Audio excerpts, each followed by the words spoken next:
It was late September when I decided to go camping by myself in the northern wilderness.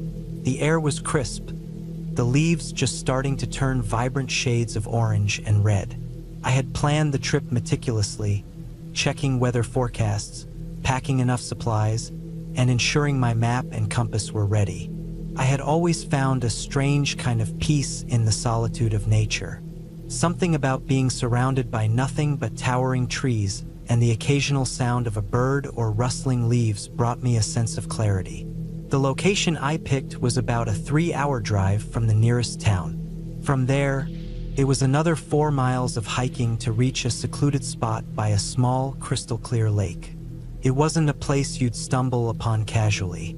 I had found it years ago while on a group hike, but this was the first time I'd returned alone. The idea of disconnecting from the world, even for a weekend, seemed like exactly what I needed. I arrived at the trailhead around mid-morning, my car the only one in the gravel lot. That was reassuring. The fewer people around, the better. The trail was narrow but well-trodden, winding through dense woods. The canopy above filtered the sunlight, casting dappled patterns on the ground. I took my time, savoring the sights and sounds of the forest. The only noises were the crunch of leaves under my boots and the occasional chirp of a bird. It felt like I had the entire forest to myself. After about 2 hours of hiking, I reached the lake. It was just as beautiful as I remembered. The water was so clear that I could see the pebbles at the bottom, and the surrounding trees reflected perfectly on its surface. I picked a flat spot near the shore to set up my tent. The process was second nature by now. I pitched the tent, secured it with stakes, and set up my sleeping bag and small camping stove inside. I collected some firewood for later and laid out my food supplies, mostly dried meals and snacks. By late afternoon, I had everything in place. I sat by the edge of the lake, watching the sunlight dance on the water. There was a slight breeze, enough to rustle the leaves but not strong enough to be unsettling. I skipped stones across the surface and watched as small ripples disturbed the stillness. The solitude was perfect. As evening approached, I lit a fire. The warmth and flickering light created a cozy atmosphere against the encroaching darkness. I cooked a simple meal and ate while listening to the sounds of the forest. Crickets had started their nightly chorus, and the occasional rustle in the bushes reminded me I wasn't entirely alone. Small animals, most likely. I wasn't worried. This wasn't bear country, and I had stored my food securely. Night fell quickly. The moon was barely a sliver in the sky, and without it, the darkness felt almost tangible. My fire was the only source of light, casting long, shifting shadows among the trees. I stared into the flames, letting my mind wander. That's when I first noticed it. A sound that didn't fit. It wasn't the wind or the usual rustling of leaves.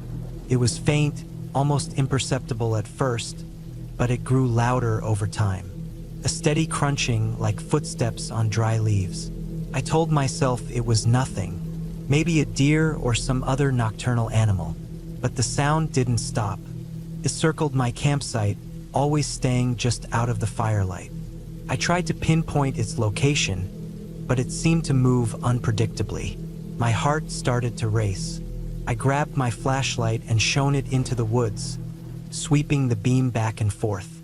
The light revealed nothing but trees and undergrowth. No glowing eyes, no shapes, nothing out of the ordinary.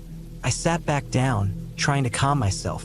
The sound had stopped, and I convinced myself it was just my imagination. Maybe the solitude was playing tricks on me.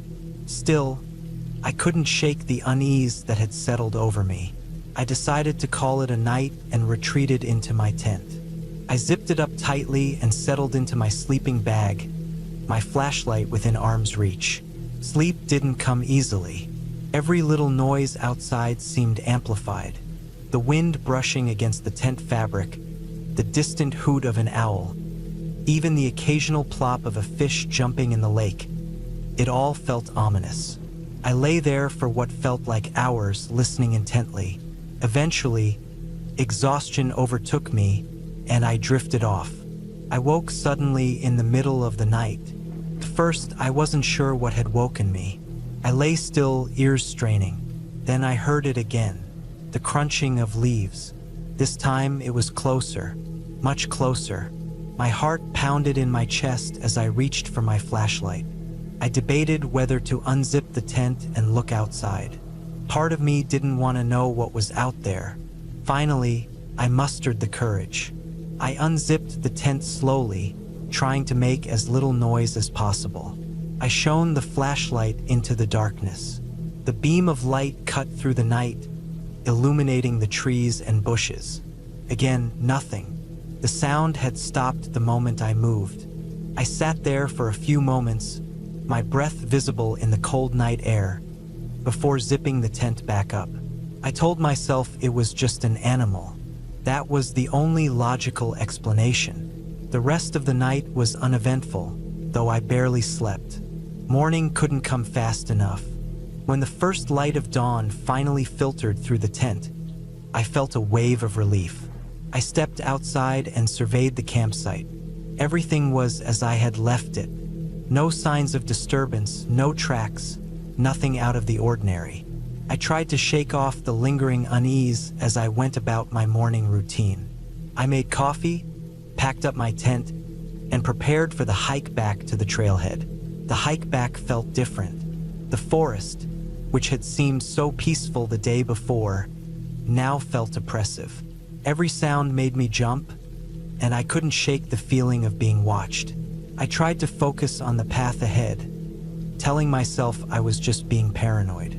But the sensation didn't go away. About halfway back to the car, I noticed something that stopped me in my tracks. On the side of the trail, just barely visible among the leaves, was a footprint. It was human, unmistakably so, and fresh. The tread pattern was clear, the edges sharp. My blood ran cold. I hadn't seen another soul since I arrived. Who could have left it? I scanned the area, my eyes darting from tree to tree. Nothing moved. The forest was silent, almost unnaturally so. I stood there for a moment, debating what to do. Turning back wasn't an option. The only way out was forward.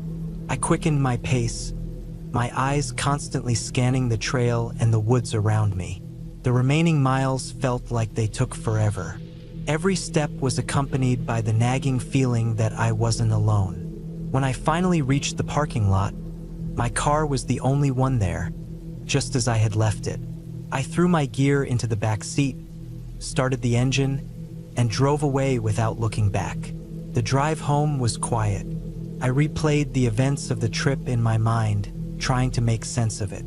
Maybe it really was just my imagination, a combination of isolation and overactive nerves. But that footprint, that was real. Someone or something had been out there with me. Even now, weeks later, I can't shake the memory of that night. The sound of footsteps circling my campsite, the feeling of being watched, and that solitary footprint on the trail. This made me think twice about camping alone. The wilderness may be beautiful, but it's also vast, unpredictable, and, at times, unnervingly silent. Sometimes, it's what you don't see that stays with you the longest.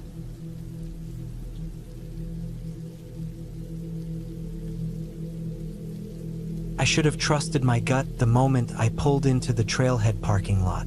The gravel crunched under my tires, and my car was the only one there.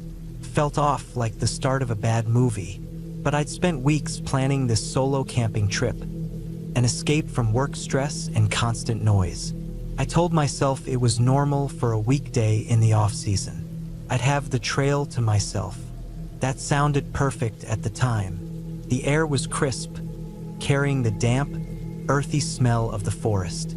My pack felt heavy but manageable as I hoisted it onto my shoulders. I'd chosen a lesser-known trail to avoid crowds, a 10-mile trek to a remote campsite by a small lake. It was supposed to be peaceful, just me and nature. As I started hiking, the trees closed in around me, their branches forming a canopy that blocked out most of the sunlight. The trail was narrow, winding, and covered in fallen leaves. Every step I took was accompanied by the crunching sound of those leaves underfoot. The first few miles passed uneventfully. The trail markers were faded but still visible, and I followed them closely. Occasionally, I'd stop to sip water or adjust my pack, listening to the quiet. It wasn't silent, exactly. There were the distant calls of birds and the rustling of squirrels in the underbrush, but it felt isolated. The kind of quiet that makes you hyper-aware of every sound. Around the 5-mile mark, I noticed something strange. A single boot print in the mud. It looked fresh, maybe a few hours old. At first, I was relieved. Someone else had been here recently.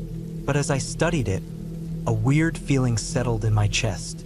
The print was large, bigger than my own, and it was the only one. No trail of prints leading forward or backward. Just one right in the middle of the path. I glanced around, but the forest was still and empty. It unnerved me, but I pushed the thought aside and kept walking. By the time I reached the lake, the sun was beginning to set. The water was still, reflecting the darkening sky. I found a flat spot near the shore and set up my tent, taking my time to make sure everything was secure. I gathered some firewood from the nearby trees, breaking sticks over my knee and piling them up. When the fire was finally crackling, I felt a little better. The warmth and light were comforting, even as the surrounding forest grew darker.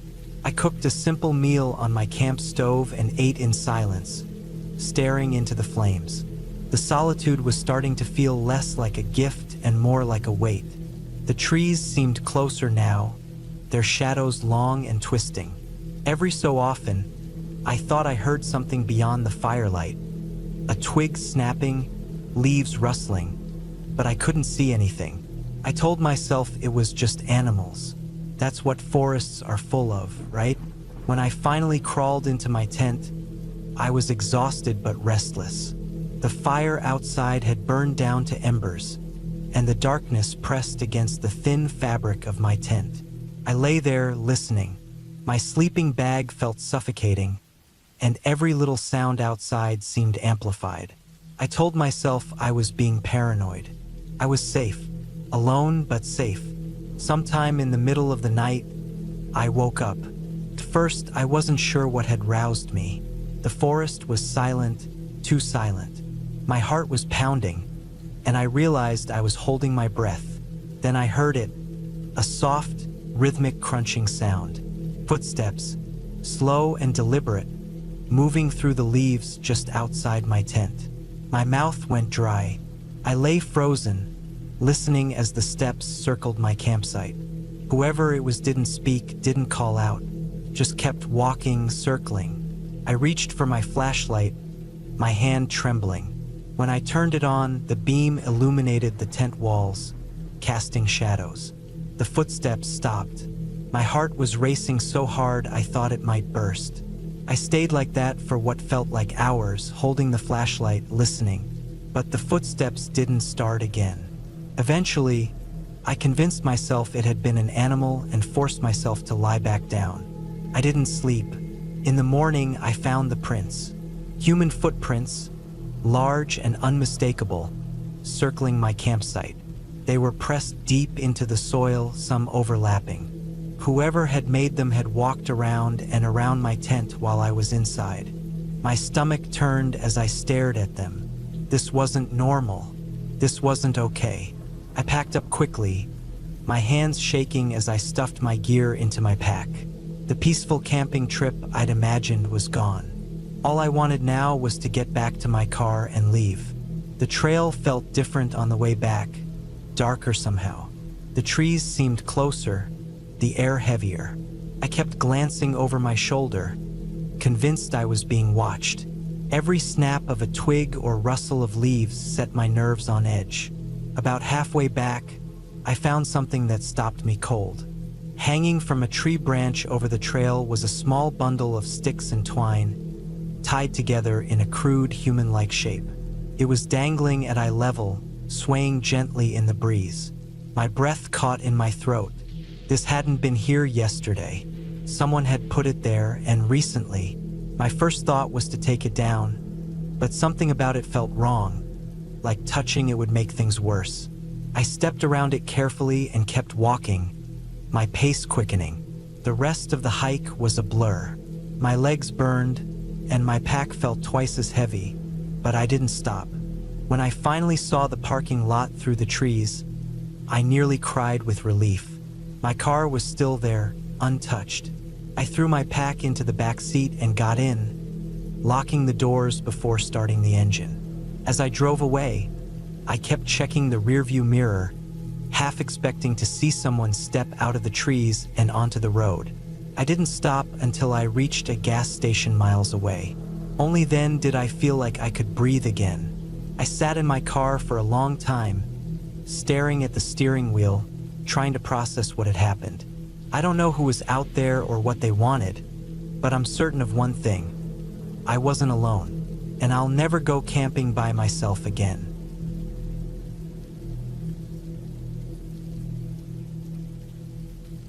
The air was crisp and cold when I stepped out of my car at the trailhead. I had planned this camping trip for weeks, eager to escape the monotony of work and city life. The forest stretched endlessly in front of me, thick with towering pines and a scattering of bare branches from deciduous trees. I hoisted my backpack, double-checked my gear, and set off down the narrow trail. The first few miles were serene. The forest was alive with the sounds of rustling leaves and birds chirping. The crunch of my boots on the dirt path was rhythmic, almost hypnotic. My pack was heavy, but I had packed meticulously. A sturdy tent, a sleeping bag rated for cold weather, food, water, a knife, a flashlight, and a first aid kit. As the trail wound deeper into the forest, the sunlight grew dimmer, filtered through the thick canopy above. By the time I reached my planned campsite, the sun was low on the horizon. It was a small clearing surrounded by trees, with just enough space for my tent and a fire pit. The spot was isolated, exactly what I was looking for. I set up my tent quickly, the practiced motions comforting in their familiarity. Once the tent was up, I gathered wood for a fire. The chill in the air was sharper now, and the warmth of a fire was welcome. As the fire crackled, I sat back and ate a simple meal of jerky and nuts. The stars began to appear overhead, brilliant against the inky sky. The forest was quiet, save for the occasional rustle of leaves or distant hoot of an owl. I felt a deep sense of peace, the kind that only comes from being far removed from the chaos of modern life. I didn't sleep well that night. The cold seeped through my sleeping bag despite its rating, and the forest's noises, which had been comforting earlier, now felt oppressive. Every snap of a twig or rustle of leaves jolted me awake. At one point, I thought I heard footsteps outside my tent, but when I held my breath and listened, there was nothing but silence. Eventually, exhaustion took over, and I drifted into a fitful sleep.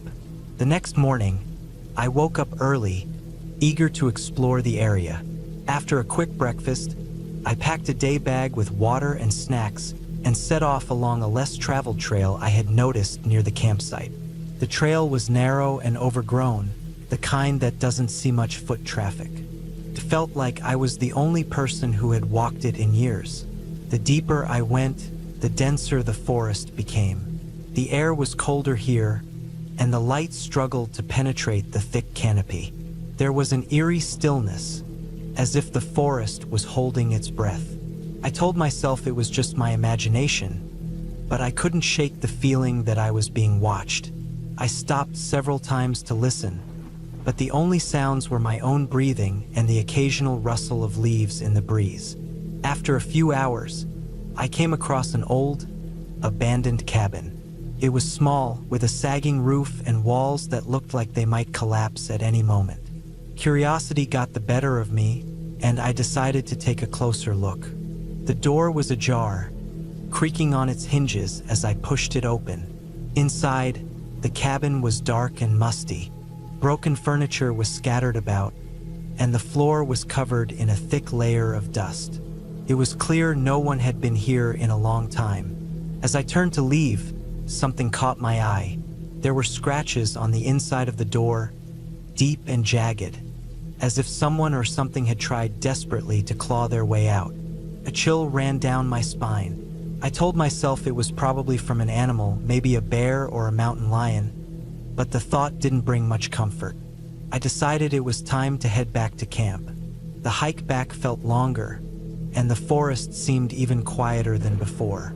By the time I reached my campsite, the sun was already dipping below the horizon. I built a fire, more for the sense of security it gave me than for warmth. I couldn't shake the unease that had settled over me since finding the cabin. That night was worse than the first. I woke up to the sound of something moving outside my tent. It wasn't the wind or the random noises of the forest. This was deliberate, like footsteps circling my campsite. I froze, my heart pounding in my chest.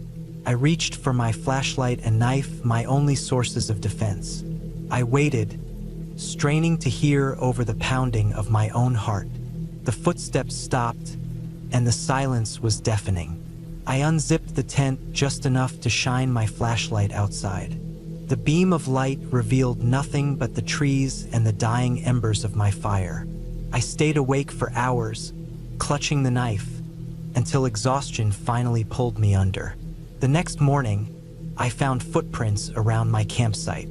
They were human, but larger than any I had ever seen, and the stride was strange, almost unnatural. Panic set in as I realized I wasn't alone out here. I decided to pack up and leave, cutting my trip short. The thought of staying another night was unbearable. As I hiked back toward the trailhead, the feeling of being watched returned, stronger than before.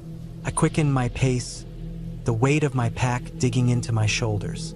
The trail seemed different, as if the forest had shifted overnight. Trees I didn't recognize loomed on either side, and I started to doubt my sense of direction. When I finally reached the trailhead, my car was a welcome sight.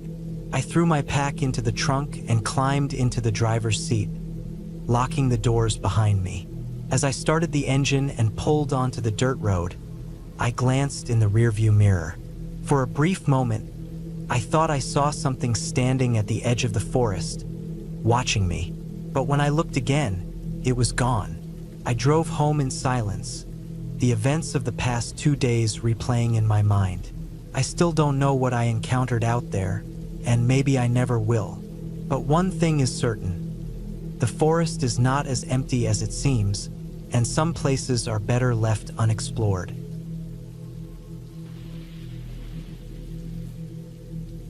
Camping had always been my way of escaping the noise of everyday life.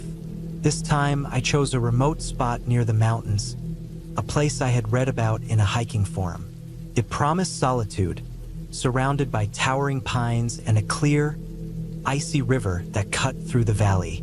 It sounded perfect. I packed my gear meticulously, ensuring I had everything: food, water, a sturdy tent, and a map. I even bought a new knife just in case. The drive to the trailhead was uneventful but long, the kind of drive where the road narrows and cell phone signal disappears. When I arrived, I noticed my car was the only one in the gravel parking lot. A good sign, I thought. I shouldered my backpack and set off, following the trail marked on my map. The air was crisp, and the only sounds were the crunch of my boots on the dirt path and the occasional rustling of animals in the underbrush. The trail was steeper than I anticipated. It zigzagged up the mountainside, and my legs burned with each step. After hours of hiking, I reached a flat clearing overlooking the valley. The view was breathtaking. Below, the river glittered in the sunlight, and the forest stretched endlessly. This would be my campsite. I pitched my tent near the edge of the clearing, where the ground was flat and dry. After setting up camp, I explored the area. The forest was dense, the kind where sunlight barely penetrates, creating a perpetual twilight. I found a small stream not far from my campsite, perfect for refilling my water bottles. Everything seemed ideal. As night fell, I built a fire and cooked a simple meal. The woods were eerily quiet, the kind of quiet that presses on your ears. Occasionally, I'd hear the snap of a twig or the distant hoot of an owl, but otherwise, it was just me and the crackling fire. I tried to relax, telling myself this was the peace I had been seeking, but I couldn't shake the feeling that I was being watched. I chalked it up to nerves.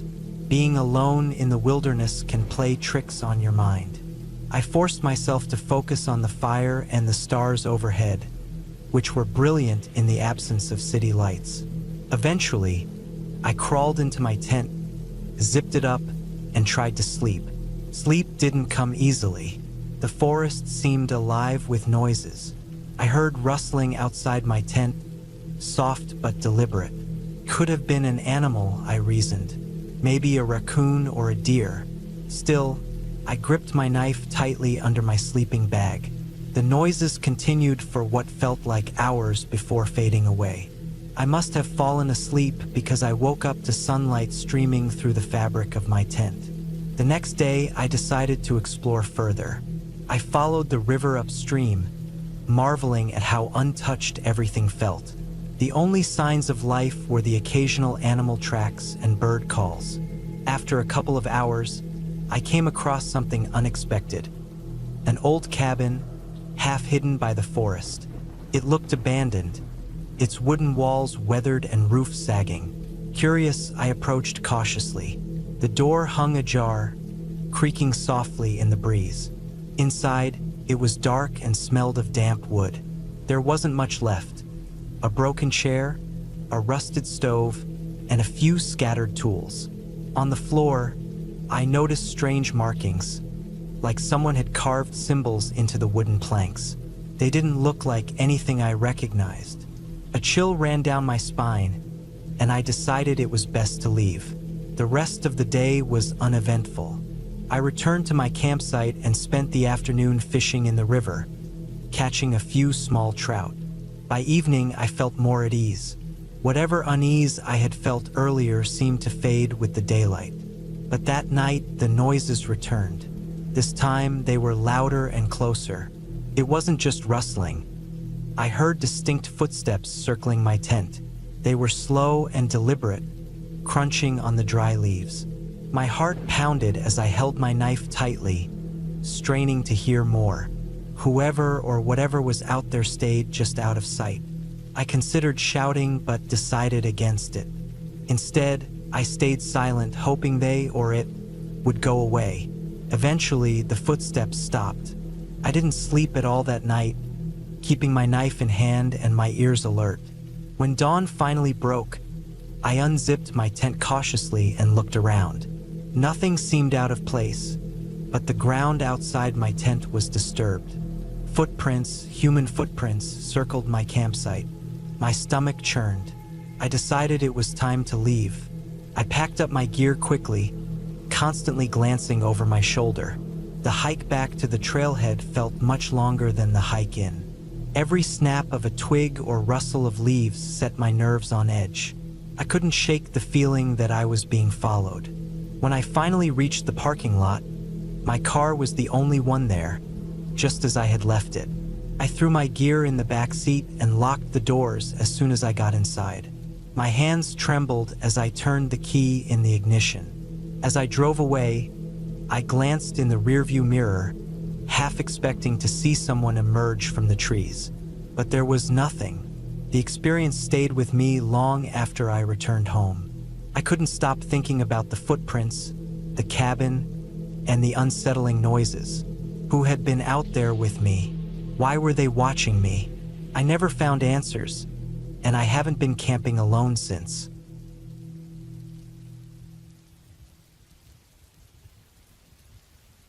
I had been planning the trip for weeks. The idea of escaping the noise of the city for a few days in the wilderness was too tempting to resist. I'd mapped out a route through a lesser-known trail in the mountains, one that promised solitude, breathtaking views, and an escape from everything that had been weighing me down. I packed my gear meticulously. A sturdy tent, a reliable sleeping bag, enough food to last me 4 days, and all the survival essentials. I'd done solo trips before, so I wasn't worried.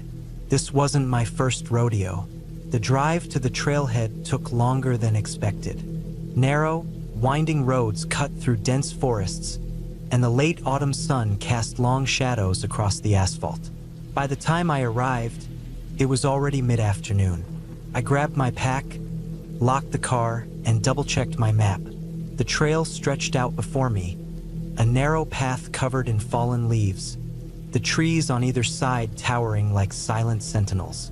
The first day was uneventful. The trail was well-marked, the weather crisp and cool. I walked at a steady pace, stopping occasionally to take in the scenery. The forest was alive with the sounds of rustling leaves and distant bird calls. As the sun began to dip below the horizon, I found a small clearing near a stream and set up camp. The routine of pitching the tent and starting a small fire felt comforting, almost meditative. I cooked a simple meal, ate it while staring at the flames, and then crawled into my tent, falling asleep to the sound of the stream. The next day started off well. I broke camp early, eager to cover more ground. The trail became steeper as I ascended into higher elevations, and the views were incredible. The forest thinned out in places, revealing sweeping vistas of the valley below. I stopped for lunch on a rocky outcrop, feeling the sun warm my face as I ate. It was exactly the kind of peace I had been craving. By late afternoon, the trail began to change.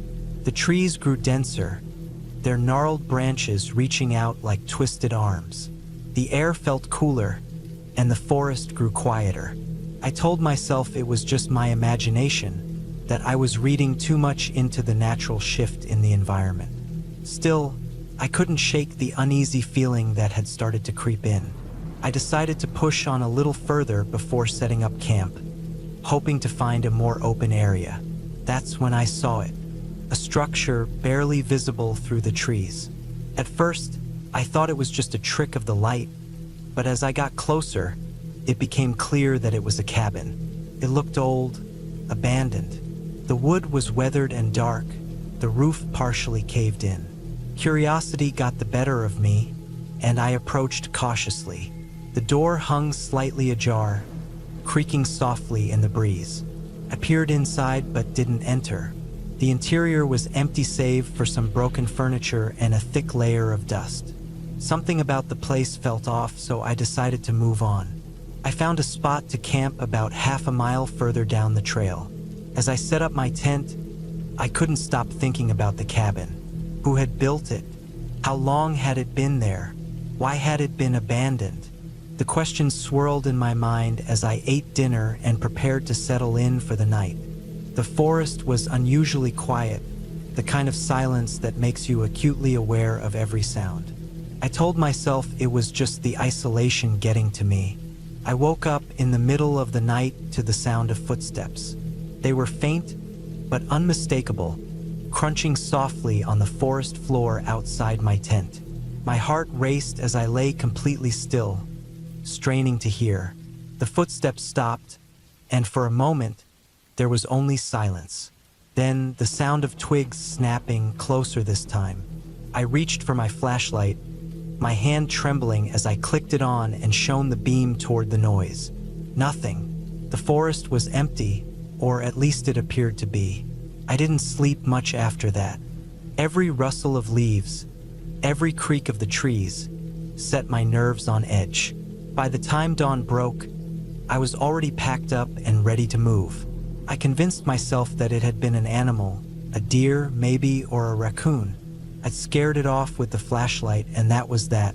The third day was grueling. The trail became narrower and harder to follow. Fallen trees and overgrown vegetation forced me to backtrack several times. I was making slower progress than I'd hoped, and by mid-afternoon, I realized I wouldn't make it to my planned campsite.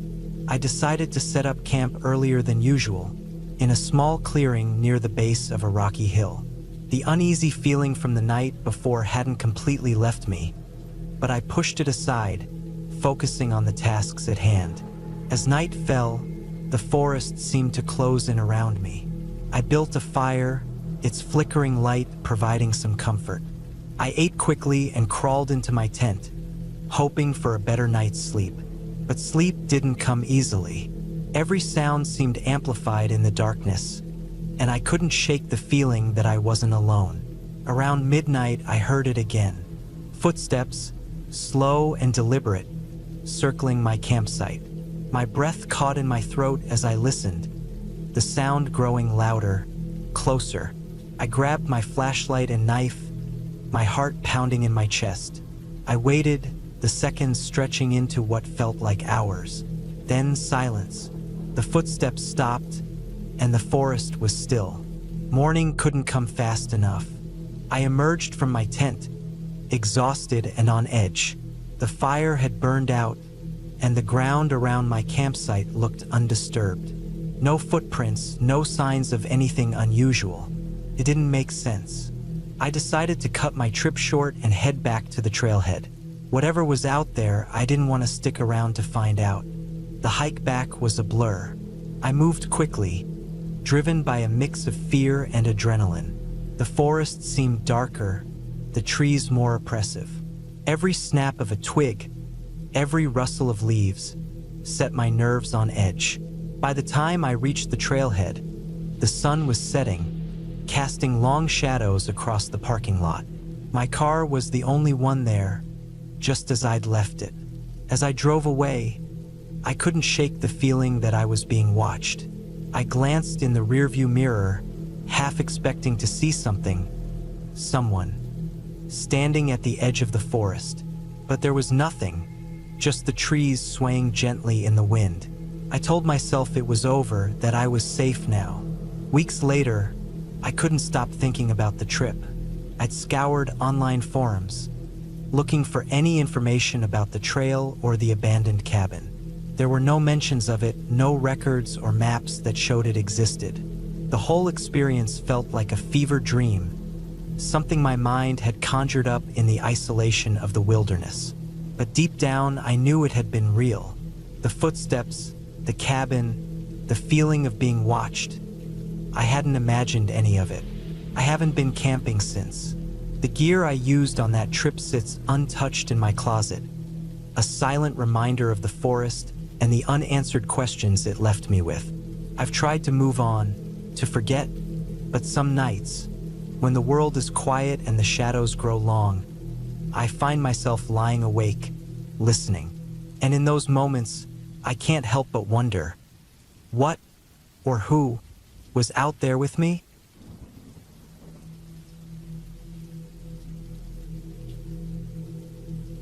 Camping in the remote wilderness had always been my escape from the chaos of everyday life. There was something about the solitude, the crisp mountain air, and the freedom from cell service that drew me in like a moth to a flame. That's why, despite the warnings about the unseasonably cold weather, I decided to pack up my gear and head out to a secluded spot deep in the woods. I chose an area I'd visited once before, years ago. It was far from any major trails, a perfect place to disconnect and reset. The spot was about a 4-hour hike from the nearest parking area, and the path was overgrown, barely a trail anymore. I liked that about it. The fewer people who knew about it, the better. The hike started out beautifully. The late autumn sun filtered through the trees, casting long shadows across the forest floor. Fallen leaves crunched under my boots, and the occasional rustle of squirrels darting through the underbrush kept me company. My pack was heavy with gear and supplies, but I felt strong and eager. By the time I reached the clearing where I planned to set up camp, the sun was dipping low in the sky, painting everything in hues of orange and gold. The clearing was just as I remembered, a flat patch of ground bordered by towering pines, with a small, babbling creek running nearby. I set up my tent close to the tree line for extra shelter from the wind and gathered some stones to build a small fire ring. As I worked, the temperature began to drop sharply. By the time I had my fire going and my dinner cooking, the air was biting cold, and I could see my breath in the flickering firelight. After eating, I sat by the fire, enjoying the stillness of the night. The sky was clear, the stars brilliant against the inky blackness. The only sounds were the crackling of the fire and the occasional hoot of an owl. It was perfect until it wasn't. It started with a sound, faint at first but unmistakable. A low, rhythmic thumping coming from the direction of the creek. I froze, straining my ears. It wasn't an animal sound, not the rustle of leaves or the snap of a twig. It was deliberate, almost mechanical, like someone striking wood against wood.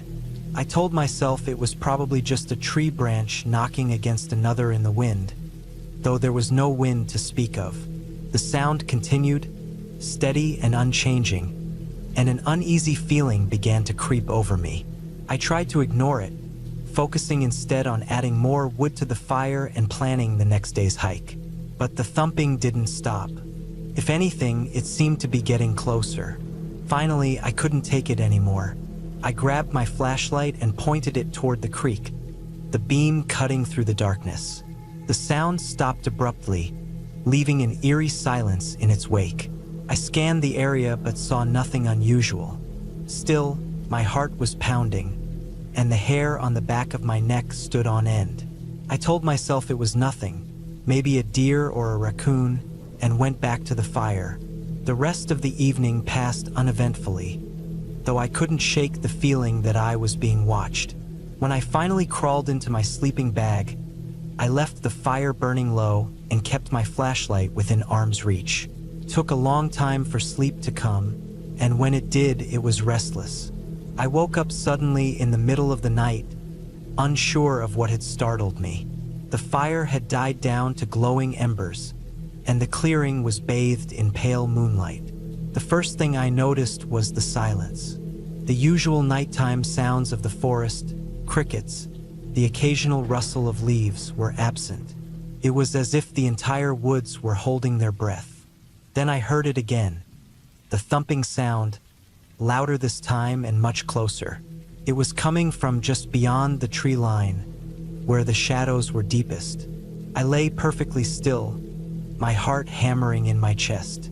The sound was steady and deliberate, each thump sending a jolt of fear through me. I wanted to believe it was an animal, but deep down, I knew it wasn't. Summoning all my courage, I unzipped the tent as quietly as I could and peeked outside. The clearing looked empty, but the thumping continued, relentless. I shone my flashlight toward the sound, the beam cutting through the darkness. For a moment, I saw nothing. Then, just at the edge of the light, something moved. It was a figure barely visible among the trees. Human-like but distorted, its movements jerky and unnatural. It stood there for what felt like an eternity, just watching me. My mouth went dry, and my hands trembled as I gripped the flashlight. Then, without warning, it turned and disappeared into the woods, the thumping sound fading with it. I didn't sleep for the rest of the night. I sat by the fire, which I'd rekindled to full blaze, clutching a knife in one hand and the flashlight in the other. Every rustle of leaves, every snap of a twig, sent my heart racing. By the time dawn broke, I was exhausted but relieved to see the sunlight filtering through the trees. I decided to pack up and leave immediately. As much as I loved the solitude, this was too much. Something or someone was out there, and I didn't want to stick around to find out what it was. I packed my gear in record time and started the long hike back to my car. The hike out was tense. Every sound made me jump, and I constantly felt like I was being followed. Several times, I stopped to listen, but all I heard was the sound of my own breathing and the crunch of leaves underfoot. By the time I reached the parking area, I was physically and emotionally drained. As I loaded my gear into the car, I noticed something that made my blood run cold. On the driver's side window, written in the condensation, were two words, "Stay out." I didn't wait to think or investigate further. I jumped into the car, locked the doors, and sped away, my hands gripping the steering wheel so tightly they ached. I haven't been camping since.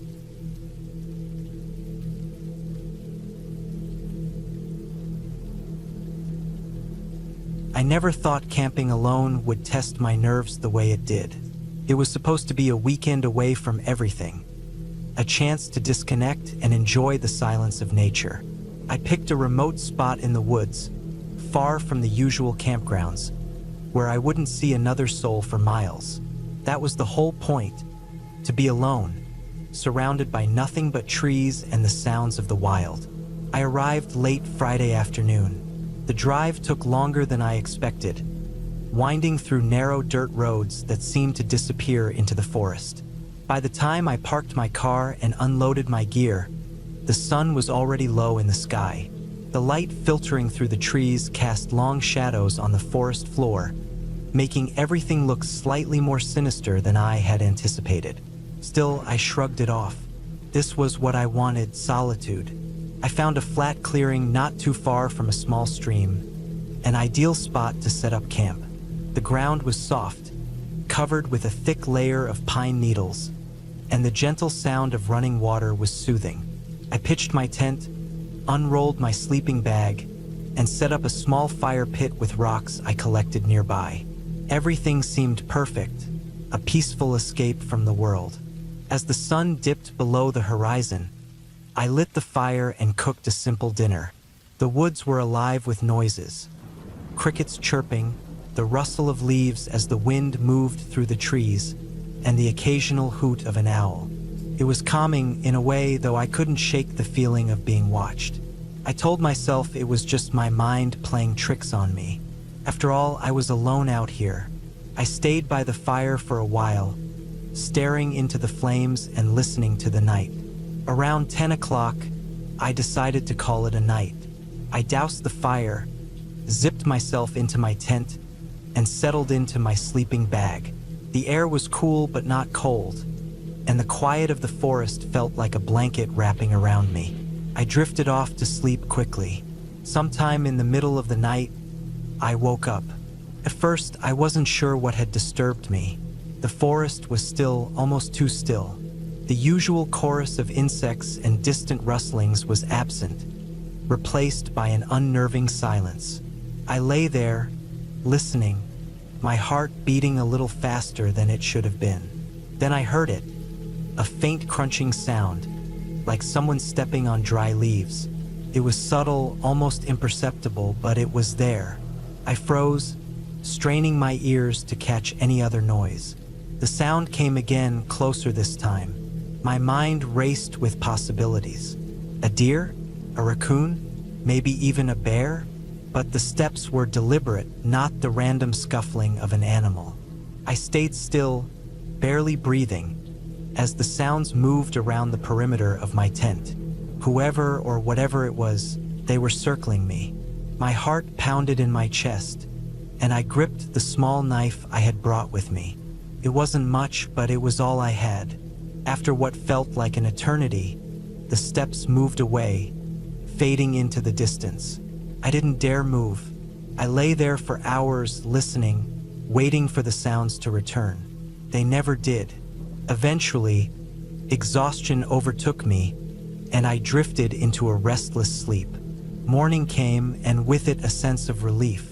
The sunlight streaming through the trees made the fears of the night seem almost silly. I stepped out of my tent and looked around. Everything seemed normal, but I couldn't shake the uneasy feeling that lingered from the night before. I checked the ground around my campsite and found what I had been dreading: footprints. Human footprints. They were faint but unmistakable, circling my tent and then heading off into the woods. My stomach churned as I stared at them, trying to make sense of what I was seeing. I was miles from the nearest road, in a spot that wasn't on any map. How could someone have found me out here? I decided to stay close to camp that day. The idea of hiking and exploring suddenly felt less appealing. I spent the morning gathering wood, reinforcing my fire pit, and trying to shake off the paranoia that was creeping in. By midday, I convinced myself that it was probably just another camper who had stumbled across my site and decided not to bother me. It was a comforting thought, even if it didn't entirely make sense. The day passed uneventfully. I cooked lunch, read a book I had brought with me, and tried to relax. As the sun began to set, I built up the fire again, determined to keep it burning brightly through the night. The woods were quieter than the night before, and the silence felt oppressive. Around midnight, the footsteps returned. This time they were louder, more deliberate. I could hear them crunching through the underbrush, moving closer. My hands trembled as I gripped my knife, my mind racing with fear. Whoever it was, they weren't trying to be stealthy anymore. The footsteps stopped just outside the glow of my campfire. I stared into the darkness, my eyes straining to see who or what was out there. The fire crackled, casting flickering shadows that played tricks on my vision. I thought I saw movement, but it was impossible to tell. I shouted into the night, my voice cracking with fear. There was no response, just silence. The kind of silence that presses down on you, heavy and suffocating. Then, after what felt like an eternity, the footsteps retreated. I didn't sleep at all that night. By morning, I had made up my mind to leave. Whatever was out there, I didn't want to stick around to find out. I packed up my gear as quickly as I could, my eyes constantly darting to the trees, expecting to see someone watching me.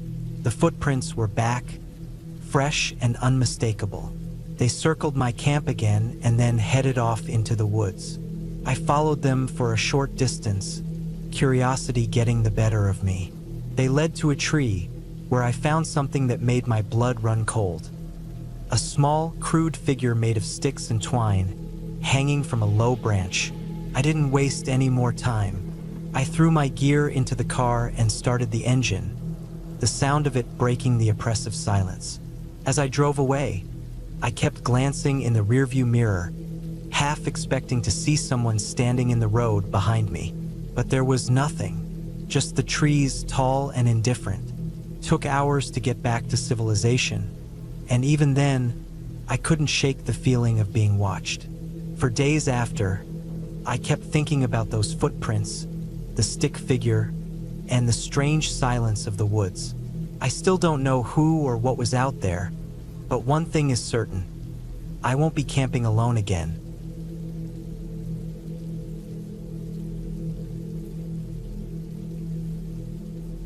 I've always loved camping.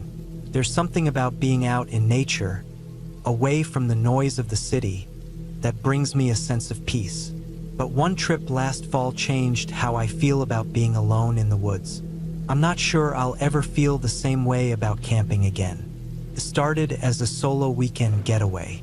I had a few days off work and decided to spend them in a remote area of the Green Mountains in Vermont. The trails there were challenging, and the campsites were far apart, which meant fewer people. That's exactly what I wanted. The solitude. I packed my gear carefully. Tent, sleeping bag, food for 3 days, water filter, and a first aid kit. I also brought my GPS, a paper map, and a good pair of hiking boots. The drive to the trailhead took about 4 hours. I parked my car in the small gravel lot, slung my pack over my shoulders, and started hiking. The air was crisp, and the leaves were just beginning to turn their autumn colors. It was beautiful, a postcard-perfect day. The first few miles were easy. The trail was well marked, and I made good time. By mid-afternoon, I reached a clearing where I planned to set up camp. It was a small flat area with just enough space for my tent.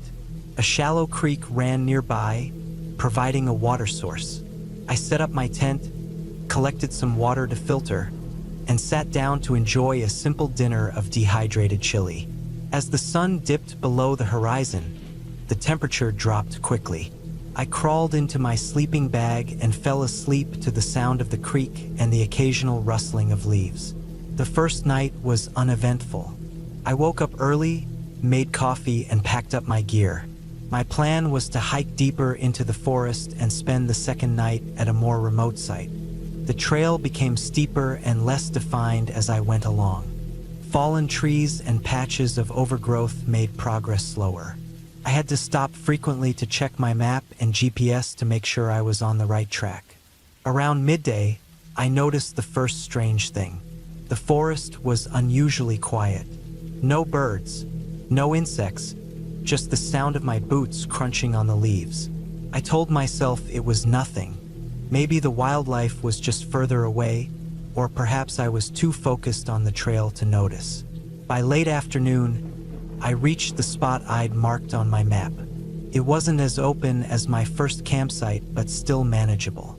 I set up my tent under a large pine tree and gathered some wood for a small fire. As I sat by the fire, eating my dinner, I had an uneasy feeling, like I was being watched. I told myself it was just my imagination. After all, I hadn't seen a single person since I started hiking. Still, I couldn't shake the feeling. That night, I woke up suddenly. At first, I wasn't sure what had woken me. I lay still, listening. The forest was quiet, but then I heard it. A faint crunching sound, like footsteps on dry leaves. My heart started pounding. I grabbed my flashlight and unzipped the tent slowly. Shining the light around, I didn't see anything. The sound had stopped. I told myself it was probably just an animal and went back inside the tent, but I kept my flashlight and a small camping knife close by. The next morning, I found something that made my blood run cold. About 20 feet from my tent, the ground was disturbed. It looked like someone had been standing there, pacing back and forth. The leaves were scuffed and scattered. I checked the area thoroughly but didn't find any footprints. It was unsettling, but I tried to stay rational. Maybe it was just an animal. Maybe the wind had blown the leaves around in a weird way. I couldn't let my imagination run wild. I packed up quickly and decided to change my route. Instead of continuing deeper into the forest, I planned to loop back toward the trailhead. The idea of another night out here didn't sit well with me. The hike back was tough. The trail was steep and rocky, and I was moving faster than I should have been. I stumbled several times, scraping my hands and knees. By late afternoon, I found a small flat area to set up camp. It wasn't ideal, but I was too tired to keep going. That evening, the unease returned. I kept hearing noises, branches snapping, rustling in the underbrush. Every time I turned my head, the sound stopped. I built a larger fire than usual, hoping it would keep whatever was out there at bay. I stayed up as long as I could, but exhaustion eventually won. I crawled into my tent and fell into a restless sleep. In the middle of the night, I woke up again. This time, the noise was unmistakable. Footsteps, slow, deliberate, and close. I froze, barely breathing. The footsteps circled my tent, stopping and starting. Whoever or whatever it was, they were just outside. My mind raced. Should I call out? Stay silent? Make a run for it? I decided to stay quiet and wait. After what felt like an eternity, the footsteps moved away. I lay awake for hours, clutching my knife, until the first light of dawn. When I stepped out of the tent, I found more disturbed ground around my campsite. This time, there were clear boot prints. Someone had been there, walking around my tent in the middle of the night. I felt a wave of panic. Whoever it was, they weren't just passing through. They were watching me. I packed up as quickly as I could and started hiking. I didn't stop for breaks, didn't eat, didn't even drink much water. My only goal was to get back to my car. The forest felt oppressive, the trees closing in around me. Every noise made me jump. I kept looking over my shoulder, expecting to see someone following me, but I was alone. By late afternoon, I finally reached the trailhead. My car was still there, the only one in the lot. I threw my pack into the back seat, started the engine, and drove away without looking back. It's been months since that trip, and I still think about it. Who was out there with me? What did they want? I'll never know. But one thing is certain. I'll never go camping alone again.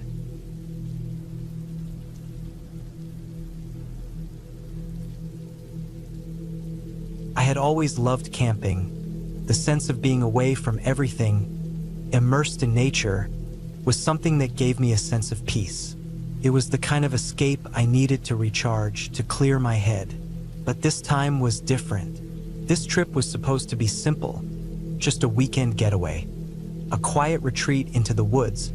But what happened changed my whole outlook on camping. I decided to go alone. A quiet weekend in the mountains seemed like the perfect way to relax.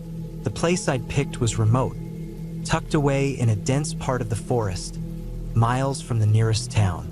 I made sure to check the weather forecast: clear skies, low chance of rain, everything looked perfect. The drive there took me almost 4 hours, a winding stretch of road that cut through dense forests and past wide open fields. As I drove, I felt that familiar excitement building up. It wasn't just the thrill of being outdoors. It was the anticipation of the quiet, the stillness that only nature could offer. No distractions, no notifications from my phone, just me and the trees. When I finally arrived, I parked the car and took in my surroundings. The forest was thick with trees, their branches intertwined like a natural roof that blocked out the sun. The campsite itself was on a small clearing, just big enough for my tent, with a fire pit in the middle. The air smelled fresh, clean, and the only sound was the rustling of leaves in the breeze. It was perfect. I spent the next hour setting up camp. I unpacked my tent, laid out my sleeping bag, and got the fire pit ready. As I went about the routine of gathering firewood, I felt a strange sense of unease, but I brushed it off. It was just the isolation, the quietness, I told myself. The type of environment that made everything seem a little more intense. As the sun began to dip below the horizon, I lit a fire and settled down on a log, enjoying the warmth as the air grew cooler. The forest around me seemed alive with sounds: the crackle of the fire, the chirping of crickets, the occasional rustle of an animal moving through the underbrush. I sat there for hours, the fire burning low, until eventually, I decided it was time to sleep. I zipped myself into the tent, listening to the quiet outside. The night seemed so still, yet somehow, everything felt different. The darkness felt heavier, like it was pressing in on me. I tried to shake the feeling off, but it lingered. Around midnight, I woke up to the sound of something moving outside my tent. At first, I thought it was just an animal, a deer, maybe, or a raccoon. But then I heard it again. It was a steady, deliberate rustling, almost like someone was walking around the perimeter of my campsite. My heart began to race.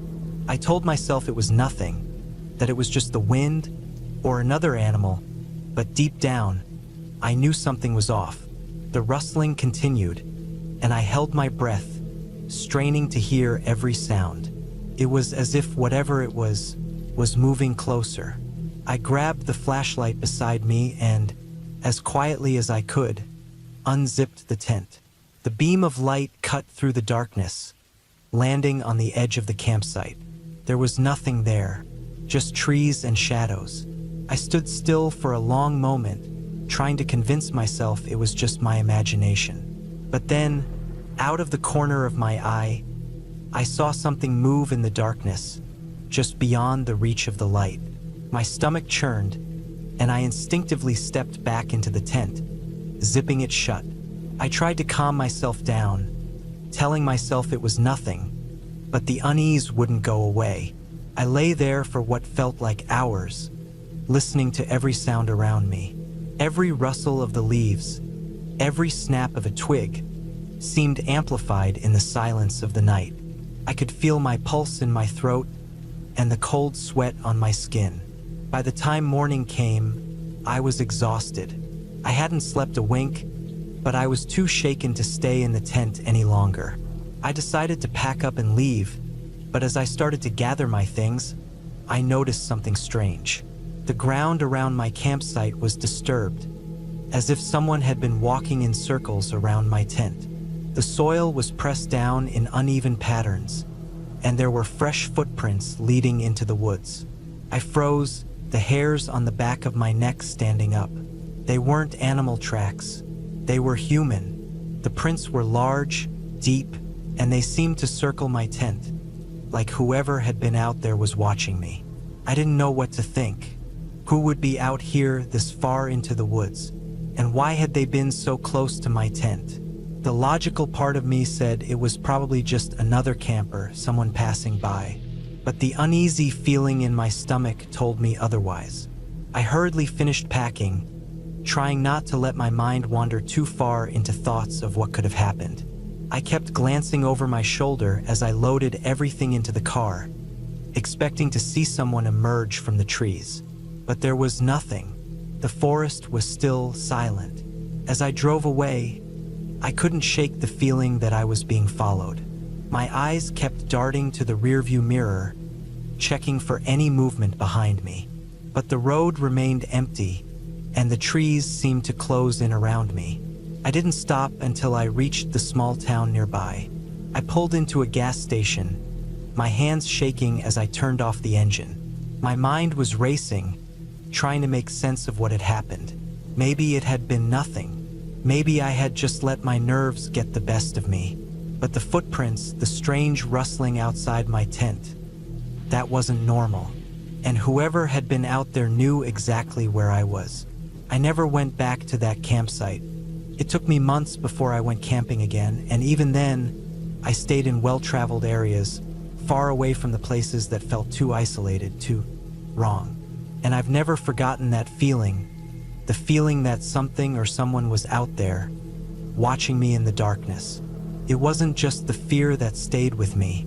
It was the realization that, in the woods, no matter how safe you think you are, you're never truly alone.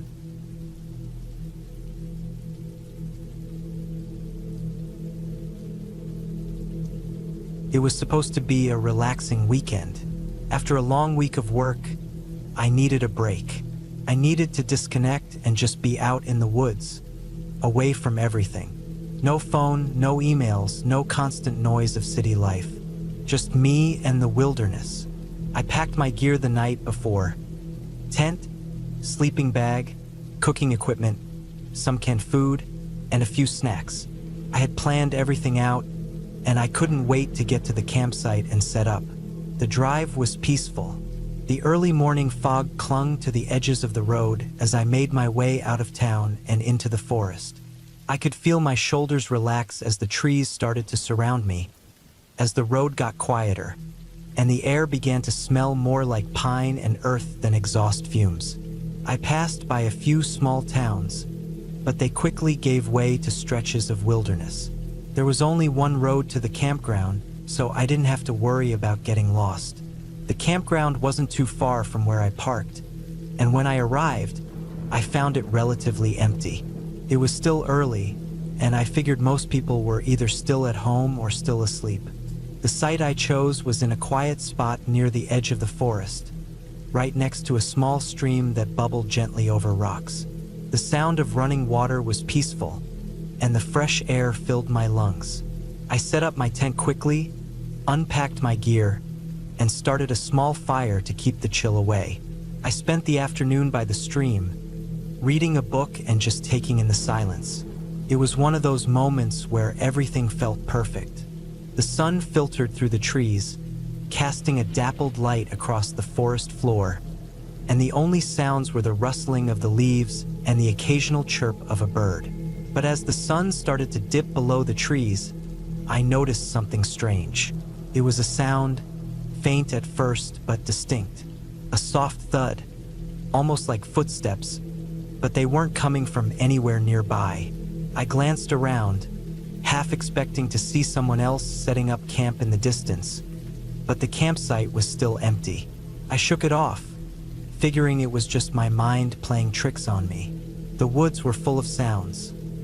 Animals, wind, branches creaking, and it wasn't uncommon to hear things that weren't immediately explainable.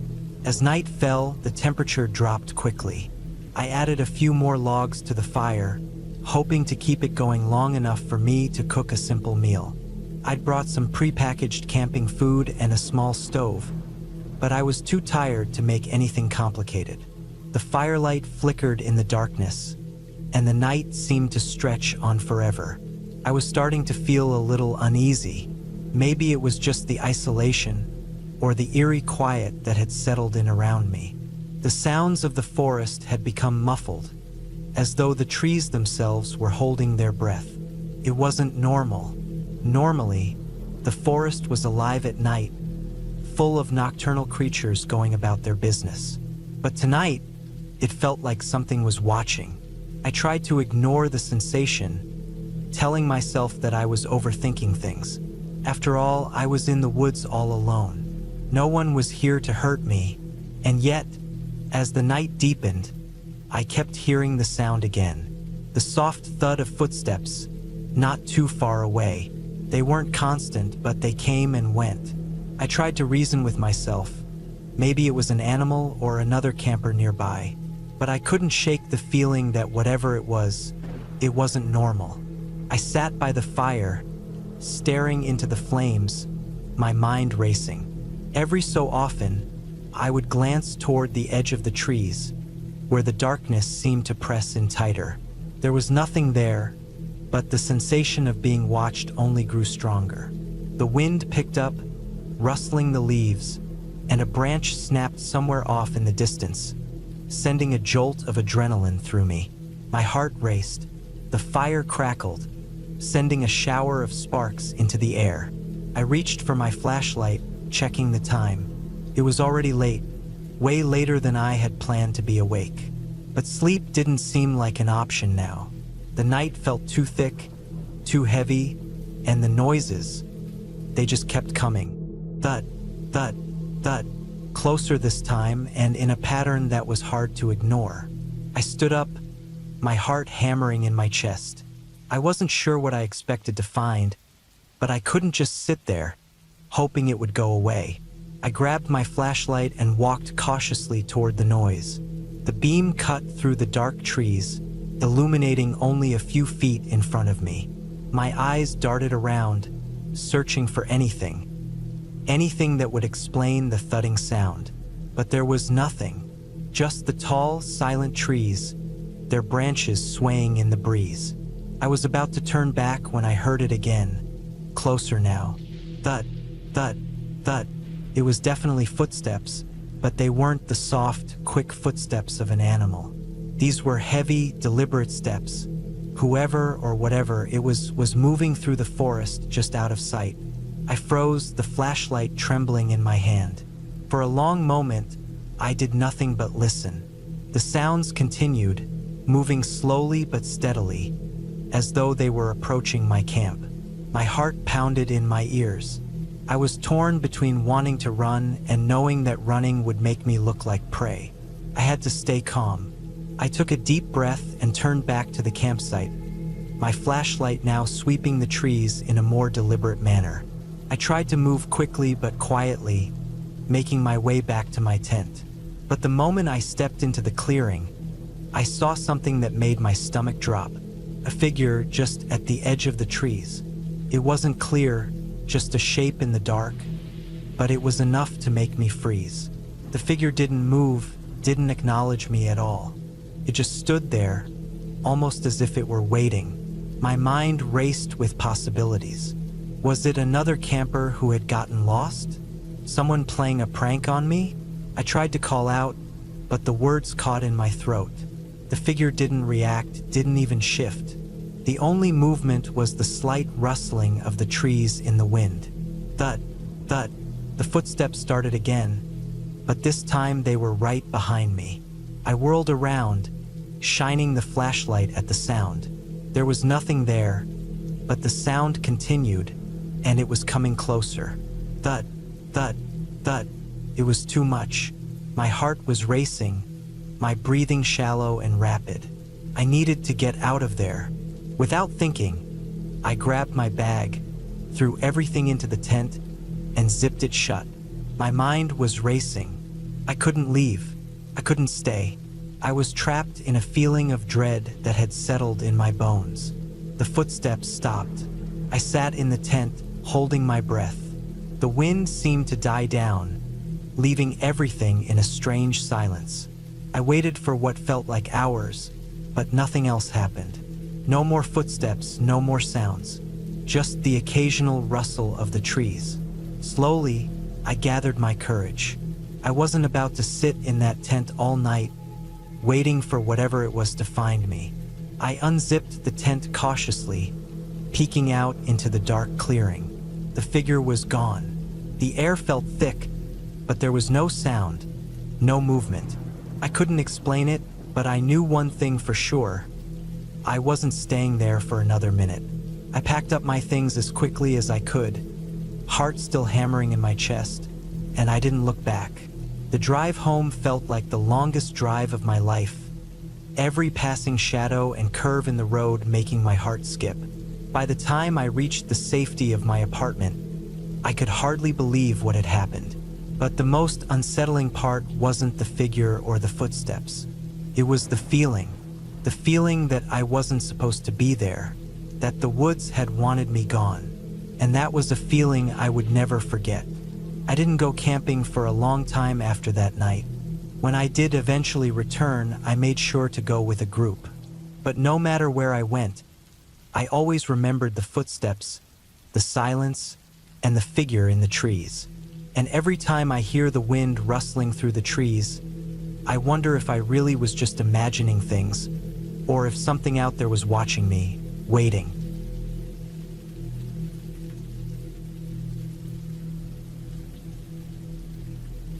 I never thought camping could be scary. Growing up, I'd always gone on camping trips with friends and family, enjoying the fresh air, the warmth of a campfire, and the quiet beauty of nature. There were always the usual stories shared around the fire about things that go bump in the night, animals rustling in the bushes, the occasional bear sighting. But I'd always shrugged them off. I thought they were just part of the charm of being out in the woods. But this trip was different. It was just me this time. I decided to go alone, wanting some peace and solitude. I packed light, grabbed my backpack with my tent, sleeping bag, food, and a few tools for the campfire.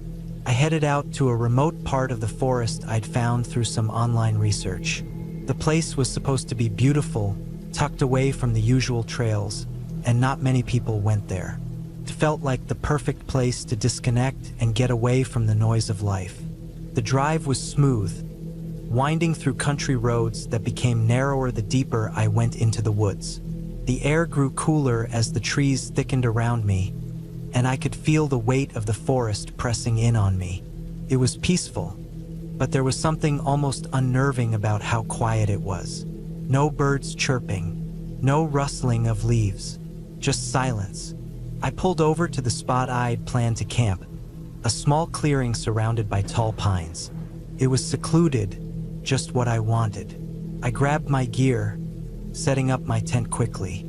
The sun was starting to dip below the horizon, and the forest took on an eerie stillness. As the sky darkened, I made a small fire.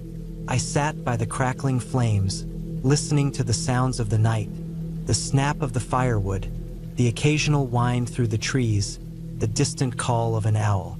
It felt peaceful, like everything was in its right place. But that peace didn't last long. I first noticed it when the fire began to settle, casting long, flickering shadows around the clearing. A rustling sound came from the edge of the woods, far enough away that I figured it was just an animal, maybe a raccoon or deer. It wasn't unusual, but then the rustling grew louder and closer. I tried to ignore it, convincing myself it was just an animal looking for food. But it wasn't the typical sound of an animal in the woods. The movement was deliberate, slow, almost watching. My heart began to race, my body tensing as I kept my eyes fixed on the shadows of the trees. I scanned the area around the campfire, looking for any signs of movement. Nothing, but that feeling, the feeling that I wasn't alone, it didn't go away. I stood up, grabbing a stick from the fire and holding it out like a makeshift weapon. My mind was racing, trying to come up with a logical explanation, but I couldn't. The noise had stopped, but the tension in the air was thick. My breath felt shallow as I tried to listen carefully, my ears straining for any sound. Then, from the corner of my eye, I saw it. Movement, the outline of something large and dark standing at the edge of the trees. It wasn't an animal. It was too tall, too human-shaped, but there was no mistaking it. Someone or something was watching me. I froze. The figure didn't move, just standing there in the shadows. My heart thudded loudly in my chest as I gripped the stick harder. I couldn't take my eyes off it. My mind was spinning. Was it another camper? But why were they standing so still, not saying a word? Why didn't they come closer? I felt a sudden urge to pack up and leave. But the thought of packing everything and driving out of here in the dark filled me with a new kind of dread. I didn't want to turn my back on whatever that thing was. So, I did the only thing I could think of. I stared at it, waiting for it to make a move. Seconds dragged into minutes. The figure didn't move. It was like it was waiting for me to make a decision. I was too scared to speak, too scared to move. Finally, I couldn't take it anymore.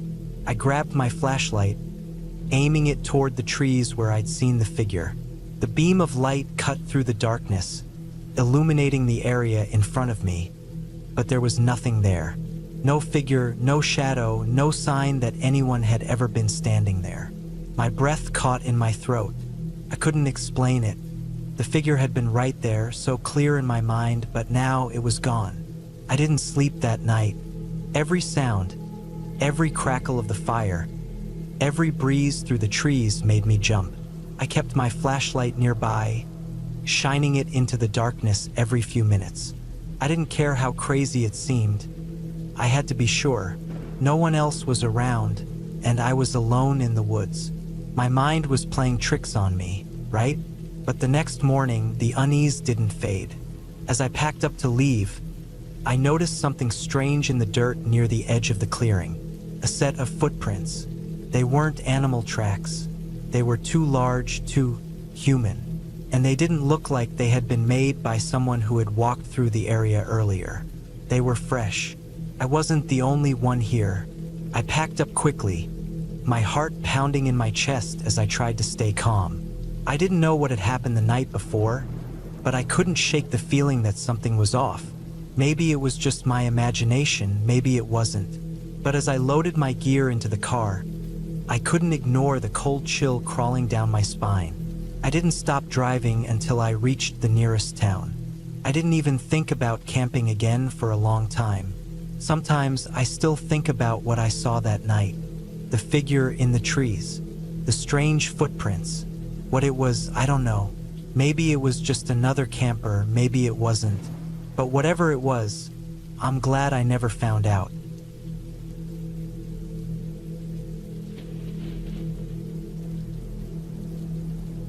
I decided to go camping alone. Something I'd never done before but always wanted to try. The idea of solitude appealed to me. No phones, no emails, just me and nature. I chose a spot deep in the national forest, far from the usual campsites. It was a place I'd read about online, known for its serene beauty and isolation. Exactly what I was looking for. The drive to the forest took most of the day. The last stretch was on a rough dirt road that seemed barely maintained. My car bumped and jolted over the uneven surface, and I kept checking the GPS to ensure I was still heading in the right direction. Eventually, I reached a small clearing surrounded by towering pines. This was it, the perfect spot. I parked the car, unloaded my gear, and started setting up my tent. The air smelled of pine and earth, and the only sounds were the rustling leaves and distant bird calls. After setting up camp, I decided to explore the area before sunset. I followed a narrow trail that wound through the trees, the ground soft beneath my boots. The forest felt alive, yet peaceful. I saw a few deer grazing in a meadow and noticed the faint tracks of other animals in the dirt. It felt good to be out here, away from everything. By the time I returned to my campsite, the sun was dipping below the horizon. The sky turned shades of orange and pink, and the temperature began to drop. I lit a small fire, cooked a simple meal, and sat back to enjoy the quiet. As darkness settled in, the stars came out in full force, brighter than I'd ever seen them. It was stunning, but as the night deepened, the isolation started to feel different. The forest, so inviting during the day, now seemed vast and unknowable. Every snap of a twig, every rustle in the bushes, made my heart race. I reminded myself that it was just wildlife. Nothing out here wanted to harm me. Still, I couldn't shake the unease. I forced myself to focus on the fire, its warmth and light reassuring. Around midnight, I decided to call it a night. I doused the fire thoroughly, ensuring there were no embers left, and crawled into my tent. The sleeping bag was warm and comfortable, and despite my earlier nerves, exhaustion soon took over. I fell asleep to the sound of crickets and the occasional hoot of an owl. I woke up sometime in the early morning, startled. Something had snapped me out of sleep, but I wasn't sure what. I lay still, listening. The forest was quiet, too quiet. The crickets had stopped, and there was no wind, just an eerie, heavy silence. My pulse quickened. Then I heard it, a faint crunching sound, like footsteps on dry leaves. It was slow and deliberate, moving around my campsite. My first thought was that it was an animal, maybe a deer or a raccoon, but the sound was too steady, too measured. It didn't feel right. I stayed as still as possible, barely breathing, straining to hear more. The footsteps continued, circling my tent. They'd stop for a moment, then start again, moving closer. My mind raced. Could it be another person? But who would be out here, miles from any trailhead, in the middle of the night? The steps stopped right outside my tent. I could hear my heartbeat in my ears, pounding like a drum. Then came a soft scraping sound, as if someone or something was brushing against the fabric of the tent. My mind went into overdrive. I reached for the small camping knife I'd kept near me, clutching it tightly. My hand trembled. Minutes passed, though it felt like hours. The scraping stopped, and the footsteps retreated. I didn't dare move or make a sound. Eventually, the forest noises returned. The crickets resumed their chirping, and I heard the rustle of leaves in the breeze. Whatever it was seemed to be gone. I stayed awake the rest of the night, gripping the knife, my eyes glued to the tent walls. At first light, I cautiously unzipped the tent and peered outside. The campsite looked untouched, just as I'd left it. But when I stepped out, I noticed footprints in the dirt, human footprints. They circled my tent and led off into the forest. My stomach turned. Someone had been here. I packed up as quickly as I could, my eyes darting around the trees, half expecting to see someone watching me. The serene beauty of the forest was gone, replaced by a sense of vulnerability. I'd wanted isolation, but now it felt like a trap. I couldn't shake the feeling that I was being watched. The hike back to my car felt endless. Every sound made me jump, and I constantly looked over my shoulder. When I finally reached the clearing and saw my car, relief washed over me. I loaded my gear, got in, and locked the doors. As I started the engine and pulled away, I couldn't help but glance in the rearview mirror, half expecting to see someone step out of the woods. The drive back to civilization felt surreal. The whole experience played over and over in my mind. Who had been out there? What did they want? I'll never know, and maybe that's for the best. One thing's certain, I won't be camping alone again. The forest, as beautiful as it is, holds secrets I'd rather not uncover.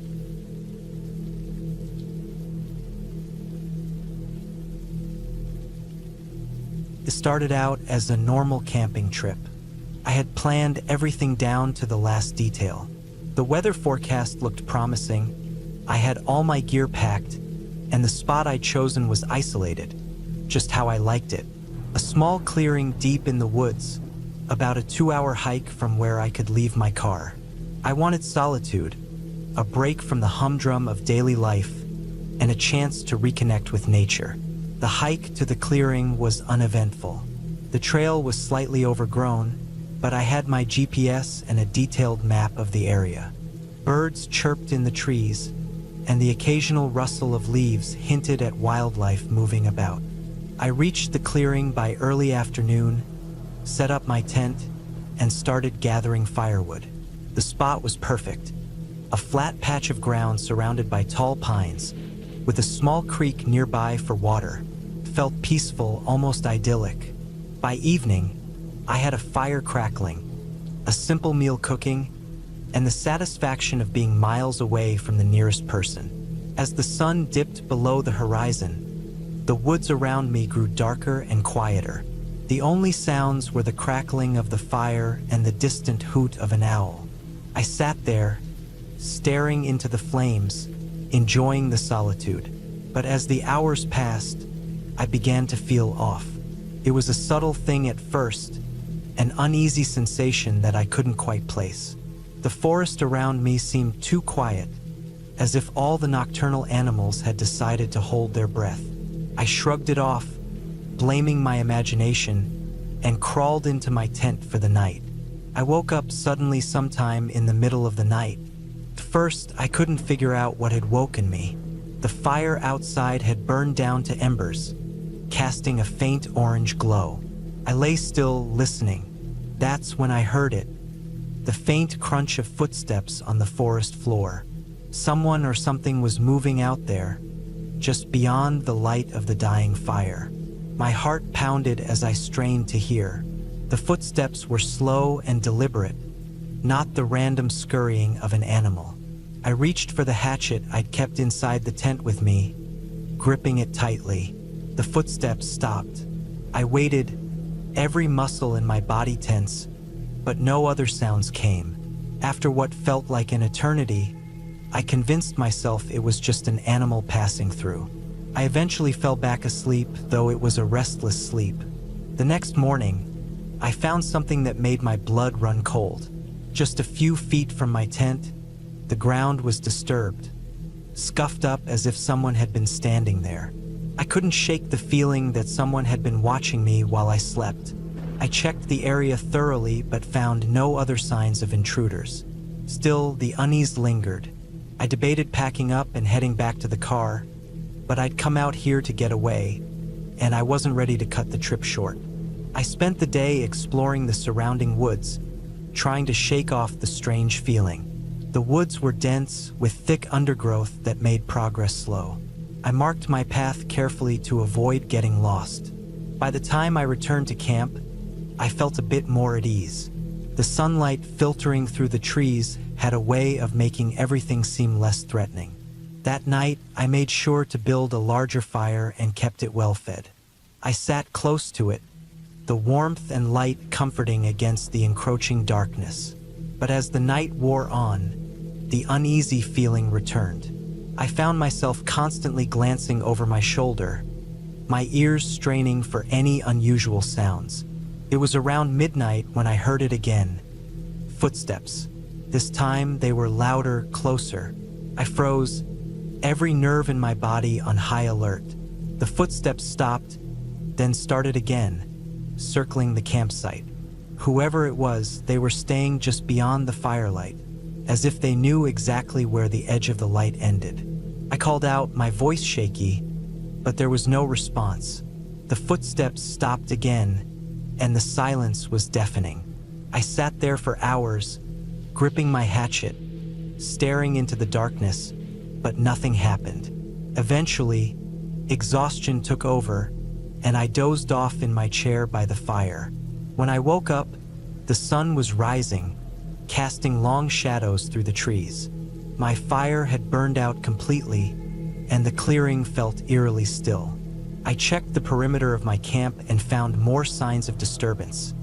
Scuffed dirt, broken twigs, even what looked like a partial footprint. It was human, no doubt about it. I decided then and there to pack up and leave. The isolation that had once been so appealing now felt like a vulnerability.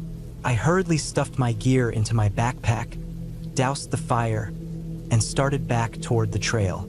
The hike back felt longer than it had on the way in. Every snap of a twig, every rustle of leaves had me looking over my shoulder. About halfway to the car, I noticed something that made my stomach drop. The undergrowth along the trail had been disturbed, as if someone had passed through recently. The thought that whoever had been at my campsite might be following me sent a fresh wave of panic through me. I quickened my pace, nearly jogging at times, desperate to put as much distance between me and the woods as possible. When I finally reached the parking area, I was relieved to see my car untouched.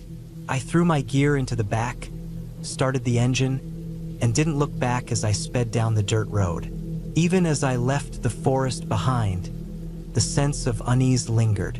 Back home, I couldn't shake the experience. I went over the details again and again, trying to make sense of it. Who had been out there? What did they want? I considered reporting it to the authorities, but what could I say? That I'd heard footsteps and seen some scuffed up dirt? In the end, I decided to let it go. But the memory of those nights in the woods stayed with me, a reminder of how vulnerable we are when we're alone in the wilderness.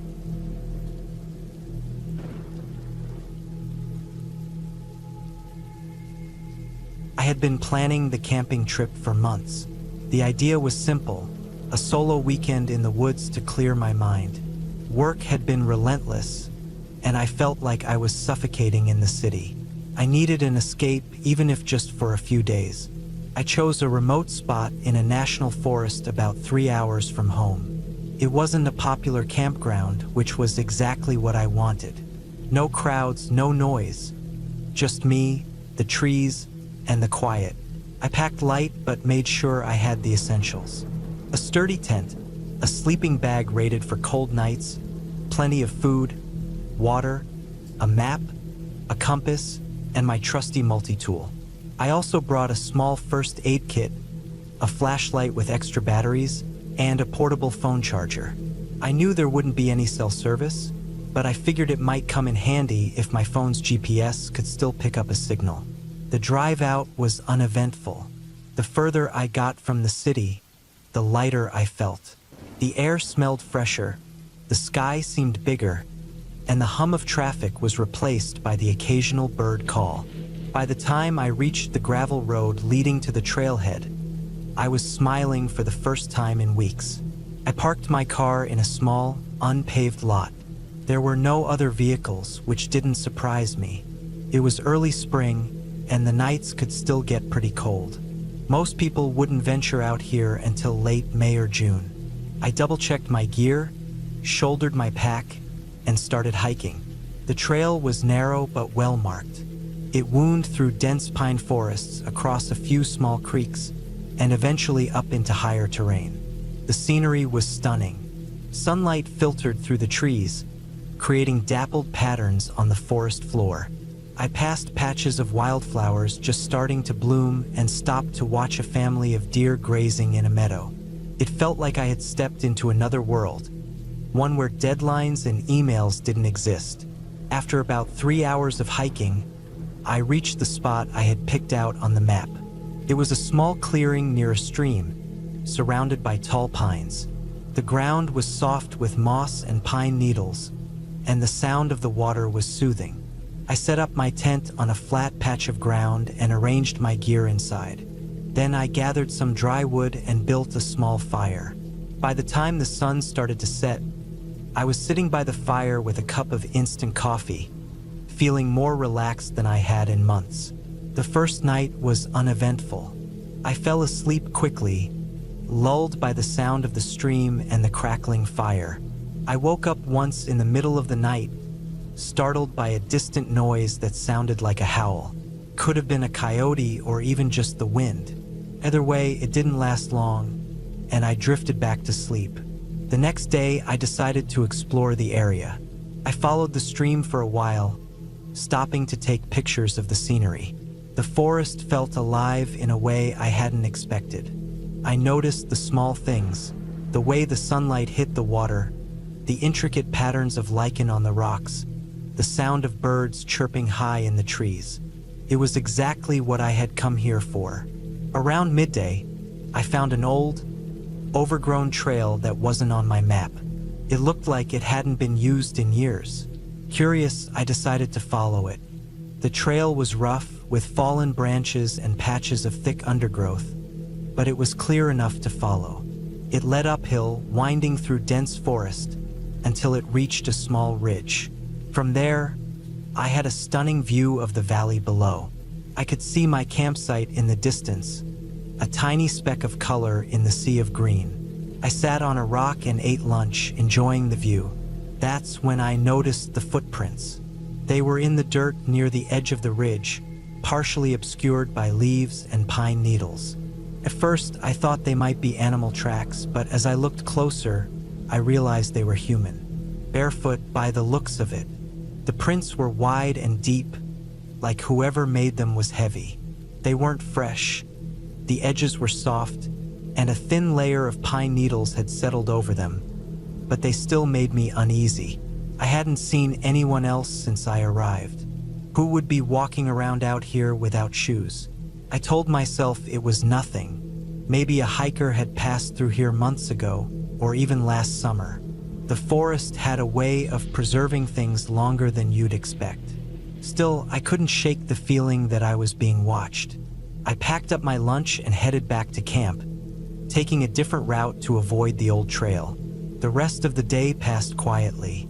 I read a book by the fire, cooked a simple dinner, and went to bed early. But that night, I had trouble sleeping. Every time I closed my eyes, I pictured those footprints. I kept telling myself it was silly, that there was no reason to be scared, but my mind wouldn't let it go. Around midnight, I heard something outside my tent. It was a soft, shuffling sound, like footsteps on pine needles. My heart started racing. I reached for my flashlight and shined it through the thin fabric of the tent. The sound stopped. I stayed frozen, listening, but all I could hear was the stream and the occasional rustle of leaves in the wind. After a while, I convinced myself it was just an animal, maybe a raccoon or a deer, and tried to go back to sleep. The next morning, I found more footprints. These were fresh, pressed into the soft ground near the stream. They were the same as the ones I had seen on the ridge, barefoot, wide, and deep. But this time, they were close to my campsite. Too close. Whoever or whatever had made them had been here while I was sleeping. Panic started to set in. I packed up my gear as quickly as I could, constantly looking over my shoulder. The forest no longer felt peaceful. Every sound made me jump, and I couldn't shake the feeling that I was being followed. I decided to cut my trip short and head back to the car. The hike back was a blur. I moved as fast as I could without running, my eyes scanning the trees for any sign of movement. I didn't see anyone, but I couldn't shake the feeling that I wasn't alone. Twice, I thought I heard footsteps behind me, but when I turned around, there was nothing there. When I finally reached the parking lot, my car was the only one there. I threw my pack into the back seat and locked the doors before starting the engine. As I pulled onto the gravel road, I glanced in the rearview mirror. For a split second, I thought I saw something, a figure standing at the edge of the trees. But when I looked again, it was gone. I didn't stop driving until I was back in the city. Even then, I couldn't shake the feeling that I had narrowly escaped something I didn't fully understand. I never reported what happened. What would I say? That I saw footprints in the woods? That I heard noises in the night? It all sounded so trivial, so easy to dismiss. But I know what I felt out there. I've been camping dozens of times, and I've never felt anything like that. It wasn't just fear, it was a primal, gut-deep sense of danger. I haven't been back to the woods since. Maybe someday I'll feel brave enough to try again. But for now, I'm staying close to home.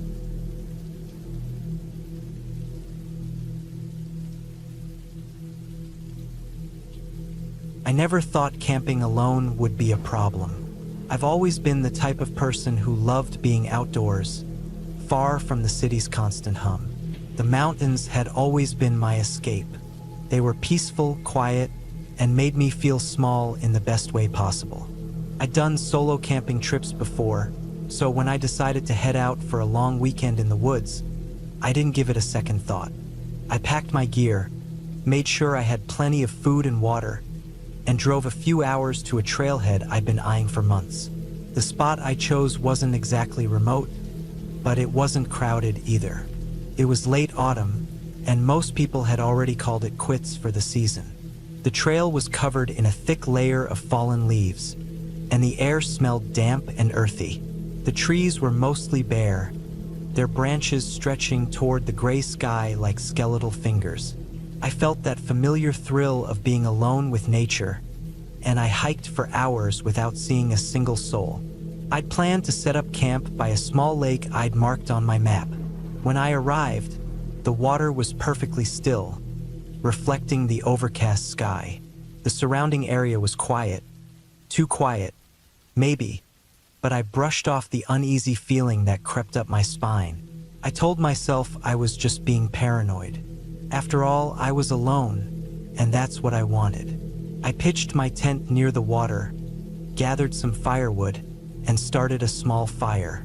As the sun dipped below the horizon, the air grew colder, and I bundled up in my jacket, enjoying the warmth of the flames. The first night was uneventful. I'd always found the sound of the forest at night to be soothing. The rustling leaves, the occasional hoot of an owl, the distant cry of some animal.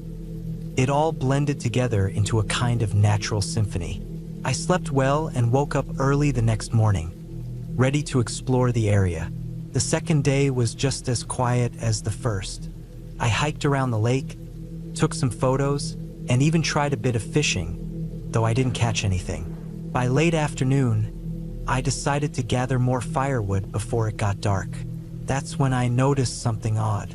About 50 yards from my campsite, I found what looked like the remains of another campsite. There was an old fire pit, long since abandoned, and some scattered trash, a rusted can, a torn piece of tarp, and a few other things that had clearly been there for a while. It wasn't unusual to come across old campsites, but something about this one felt off. It looked like whoever had been there had left in a hurry. I tried not to think too much about it as I carried my firewood back to camp. Maybe it had been a group of teenagers or someone who'd gotten spooked by a bear. I told myself it didn't matter, but the uneasy feeling from the day before returned, stronger this time. I couldn't shake the sense that I was being watched. I'd glance over my shoulder every so often, but I never saw anything. That night, the forest felt different. The usual sounds were there, but they seemed distant, muted. The air was still, and the silence felt heavy, like a weight pressing down on me. I stayed up later than usual, staring into the fire and trying to convince myself that everything was fine. When I finally crawled into my tent and zipped myself inside my sleeping bag, I felt vulnerable in a way I never had before. I told myself to stop being ridiculous. I was just letting my imagination get the better of me. Sometime in the middle of the night, I woke up. At first, I wasn't sure why. The fire had burned down to embers, casting faint orange light across the campsite. The forest was silent. I lay there for a moment, listening, and then I heard it, the unmistakable sound of footsteps. They were slow, deliberate, and close. My heart started pounding in my chest. I stayed as still as possible, barely breathing, straining to hear. The footsteps stopped just outside my tent. I've never felt fear like that before. Every muscle in my body was tense, my mind racing through every possible scenario. Was it an animal? Person? What did they want? I wanted to grab the knife I kept in my pack, but I was afraid to make any noise. I'd never felt so helpless. Whoever or whatever was out there stayed for what felt like an eternity. Then the footsteps started again, moving away this time. I didn't sleep for the rest of the night. When the first light of dawn broke through the trees, I cautiously unzipped my tent and stepped outside. There was no sign of anyone, but the ground around my campsite told a different story. There were footprints in the dirt, large and unmistakably human. They circled my tent and led off into the woods. My stomach churned as I followed them for a short distance. They disappeared near the old campsite I'd found the day before. I decided to cut my trip short. I packed up my gear as quickly as I could, constantly glancing over my shoulder. The forest, which had always felt like a sanctuary, now felt oppressive, like it was closing in on me. I started back down the trail, moving as fast as I could without breaking into a run. Every snap of a twig, every rustle of leaves, set my nerves on edge. About an hour into my hike, I found something that made my blood run cold. Tied to a tree just off the trail was a piece of cloth, the same color and material as my tent. It hadn't been there on my way in. I stared at it, trying to make sense of what I was seeing. Someone had been to my campsite while I was sleeping and taken something. They'd followed me, marked my trail. My hands were shaking as I untied the cloth and stuffed it into my pocket. I didn't want to leave any trace of myself behind. The rest of the hike was a blur. I never felt so exposed, so vulnerable. Every step felt like it took an eternity, and I was certain I was being watched the entire time. When I finally reached my car, I threw my pack into the back seat and locked the doors. My hands were still trembling as I started the engine and drove away. Even now, weeks later, I can't stop thinking about what happened. I've gone over it again and again in my mind, trying to make sense of it. Who was out there? What did they want? I've told myself it was probably just some weirdo trying to scare me, but the truth is, I don't know. I've always loved the woods, but now they feel different. The peace I used to find out there has been replaced by a lingering unease. I haven't been camping since, and I'm not sure I ever will again.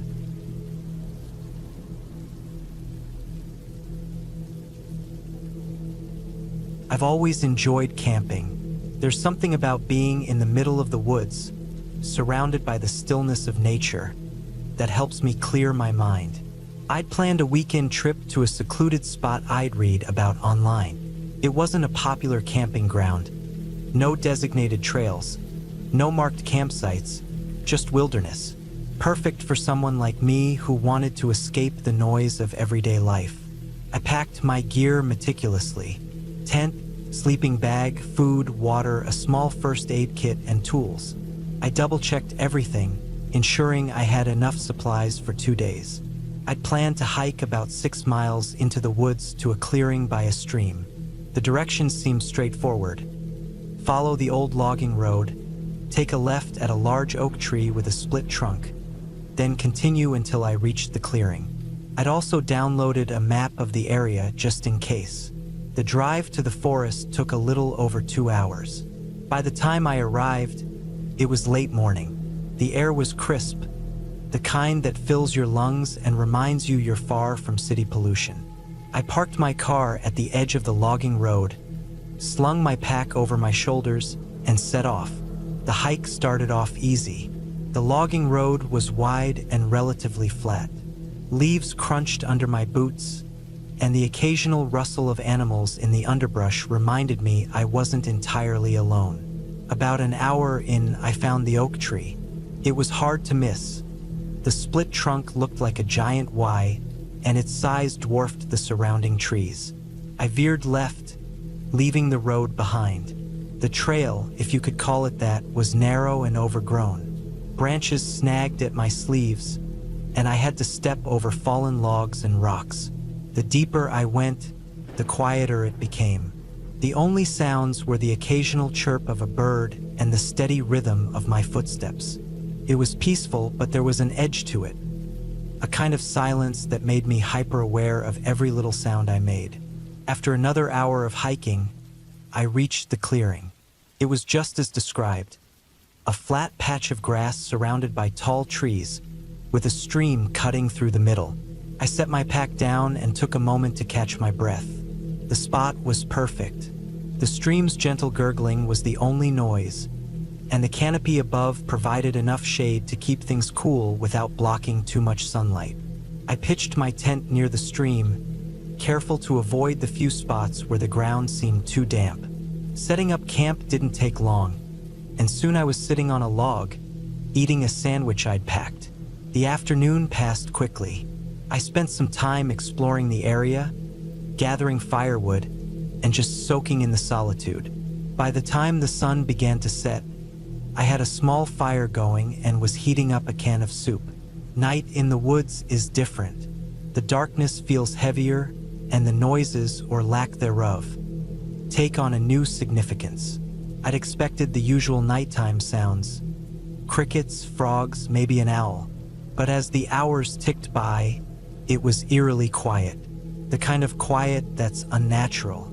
I told myself it was just my imagination, that I wasn't used to being this far removed from civilization. Around midnight, I crawled into my tent and zipped up the flap. The fire had died down to glowing embers, and the stream's gurgling was the only sound.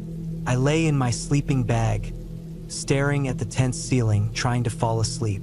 That's when I heard it, a faint crunch, like someone stepping on dry leaves.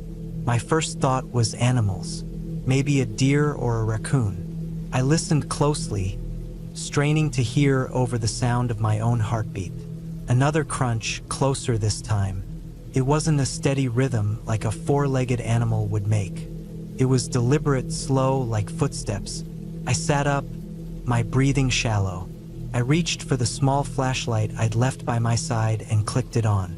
The beam was weak, barely cutting through the tense fabric. I debated whether to unzip the flap and look outside. My mind raced through possibilities. A lost hiker, a hunter, or someone who shouldn't be out here. I waited, flashlight in hand, listening. The footsteps stopped. Minutes passed, but it felt like hours. I told myself to calm down. I was jumping to conclusions. Maybe it was just an animal, and I'd scared it off by moving. Eventually, I lay back down, though sleep was out of the question. The rest of the night passed uneventfully, but I couldn't shake the unease. Morning couldn't come fast enough. When the first light filtered through the trees, I crawled out of the tent. Everything looked normal, but I couldn't shake the feeling that something was off.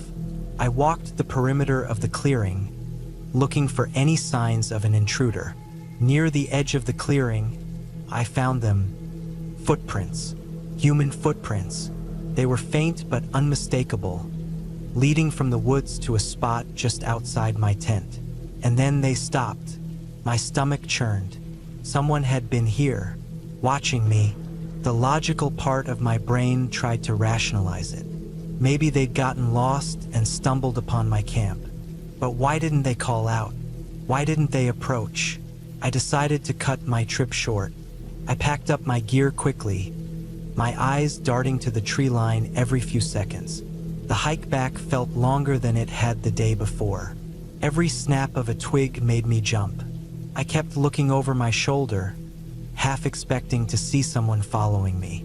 When I finally reached my car, I threw my pack into the trunk and locked the doors the moment I got inside. As I drove away, I couldn't shake the feeling of being watched. Even now, weeks later, I still think about that night. I haven't been camping since, and I don't know if I ever will again.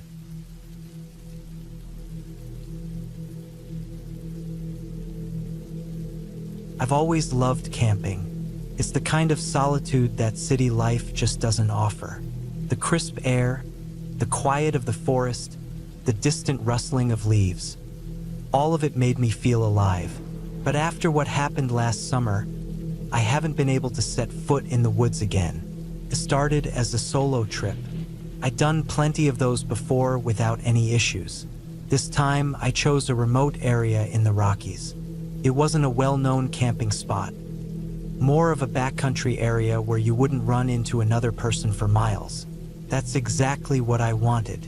I had a map, my gear, and 3 days of food. It was supposed to be a simple in-and-out trip. The drive to the trailhead was uneventful. I parked my car in a gravel pull-off, shouldered my pack, and started the hike. The trail was narrow and overgrown, with no signs of recent use. Perfect. I'd marked a clearing on my map about 7 miles in, right by a creek.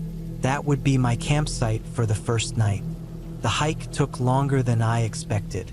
The trail was steeper and rockier than the topo map suggested. By the time I reached the clearing, the sun was already dipping below the horizon. The air was cooling fast, and I hurried to set up my tent. I pitched it near the creek, close enough to hear the water but far enough to avoid any surprises if it rained. Dinner was a quick affair, a dehydrated meal and a cup of tea. The stars were brilliant, and the quiet was exactly what I'd hoped for. I crawled into my sleeping bag, exhausted but content. I slept like a log. The next morning, I woke up to birdsong and the smell of damp earth. After breakfast, I packed up and moved deeper into the wilderness. My plan was to loop around a ridge and camp at another spot about 10 miles away. The trail became less distinct as I went, and I had to rely on my map and compass. It felt like real wilderness. No footprints, no trash, nothing but trees and rocks and sky. By mid-afternoon, I reached a small plateau with a stunning view of the valley below. I decided to take a break and have lunch. The sun was warm, and the breeze was just enough to keep the bugs away. As I ate, I noticed something odd. A faint trail leading away from the plateau, one that wasn't marked on my map. It looked like an animal path at first, but it was too wide and too even. Curiosity got the better of me, and I decided to follow it. The trail led downhill, winding through dense forest. The trees grew thicker, their branches forming a canopy that blocked out much of the sunlight. The air felt cooler here, and the sounds of the forest seemed muted. After about half an hour, I came to a clearing. In the center was a small, dilapidated cabin. The sight of it stopped me in my tracks. It looked ancient, with moss-covered shingles and a door hanging slightly ajar. There were no windows, just small openings covered with wooden shutters. I felt a sudden chill, but I told myself it was just the shade. It wasn't unusual to find old hunting cabins in the woods. I approached cautiously, my boots crunching on the dry leaves. The cabin looked abandoned, but something about it felt off. The door creaked as I pushed it open. Inside, it was dark and musty, with a dirt floor and a single wooden chair tipped over in the corner. There were no signs of recent use, no food wrappers, no footprints, nothing. Still, I felt like I was intruding. I didn't stay long. I snapped a few pictures with my phone and headed back to the main trail. By the time I reached my planned campsite, the sun was low in the sky. I set up my tent, made dinner, and tried to shake off the unease I'd felt at the cabin. It was just an old building, I told myself. Nothing to worry about. That night, I had trouble sleeping. The forest felt different, like it was watching me. Every rustle of leaves or snap of a twig made my heart race. Around midnight, I thought I heard footsteps outside my tent. I froze, straining to listen. The sound was faint but deliberate, like someone walking carefully. I held my breath, clutching my knife. The footsteps stopped, and after what felt like an eternity, I fell into a restless sleep. The next morning, I found nothing unusual around my campsite. No footprints, no broken branches, nothing. I told myself it had to be an animal. I packed up and continued my hike, but I couldn't shake the feeling that I wasn't alone. The trail became more challenging as I climbed higher. By late afternoon, I reached a ridge with a panoramic view of the surrounding peaks. It should have been breathtaking, but I felt uneasy. I set up my final campsite near a cluster of boulders, hoping they would provide some sense of security.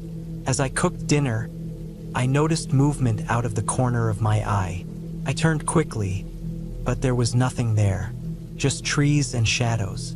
I told myself I was imagining things, but I couldn't shake the feeling of being watched. That night was worse than the last. The footsteps returned, louder and closer. I stayed awake, gripping my knife, my heart pounding in my chest. At one point, I thought I saw a figure outside my tent, but when I looked again, it was gone. I didn't sleep at all. By dawn, I'd had enough.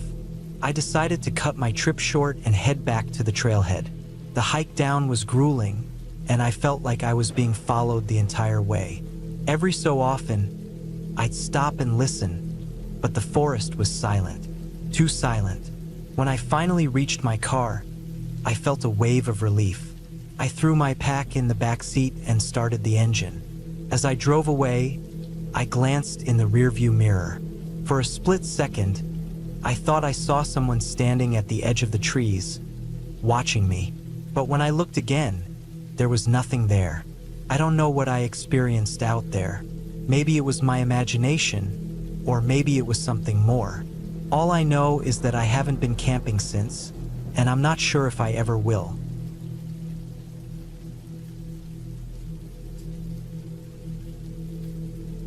I've always been drawn to the outdoors. Something about the solitude and the stillness of the wilderness clears my mind in a way nothing else can. Last summer, I planned a solo camping trip to a remote area in the Rockies. It was a decision I'd been mulling over for months, and once I had a long weekend off work, I packed my gear, fueled up the car, and headed out. The drive was uneventful but beautiful. As I wound through mountain roads, the air became crisper, the trees denser, and the hum of city life a distant memory. My destination was a spot I'd read about online, a secluded campsite near a lake, accessible only by a narrow trail. The reviews had mentioned its serenity and lack of foot traffic, which was exactly what I wanted. When I reached the trailhead, the parking area was empty except for my car. I loaded up my backpack, double-checked my map, and set off. The hike was challenging but manageable. The trail snaked through dense pine forests, occasionally opening up to reveal stunning views of the surrounding peaks. The further I went, the more disconnected I felt from the modern world. My phone had lost service about 10 minutes into the hike, and I'd left it in airplane mode to conserve battery for emergencies. After about 3 hours of steady hiking, I reached the campsite. It was as picturesque as I'd hoped. The lake was a mirror, reflecting the surrounding mountains and the cloudless blue sky. The area was quiet except for the occasional rustle of leaves and the distant call of birds.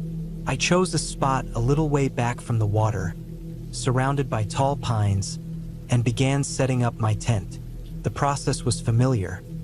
I'd done it countless times before, and within an hour, I had a fire pit cleared, my tent pitched, and my gear organized.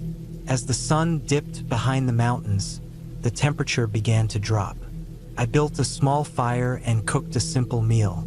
There was something deeply satisfying about sitting by the fire, eating under the stars, with no sounds but the crackling wood and the occasional chirp of crickets. I stayed up longer than I'd planned, enjoying the tranquility, before finally retreating to my tent. The forest felt alive around me as I drifted off to sleep, but it wasn't unsettling. It was comforting, like the earth was keeping me company. I woke up abruptly in the middle of the night. At first, I wasn't sure why. The forest was silent, eerily so. I stayed still, listening, my senses on high alert. Then I heard it, a faint crunching sound, like footsteps on dry leaves. It was distant, but unmistakable. I told myself it was probably an animal. This was their home after all. But the sound persisted, growing louder, closer. My heart began to race. I reached for my flashlight and unzipped the tent just enough to peer out. The beam of light swept over the trees, illuminating nothing but trunks and shadows. The footsteps stopped. For a long moment, I stayed frozen, scanning the darkness, straining to hear anything over the pounding of my own heart. Finally, convinced I was overreacting, I zipped the tent back up and lay down, though sleep didn't come easily. The next morning, everything seemed normal. The sun was shining, birds were chirping, and the lake's surface sparkled. I chalked up the previous night's experience to my imagination running wild and focused on enjoying the day. After breakfast, I decided to explore the area. The trail circled the lake and climbed a ridge that promised a panoramic view.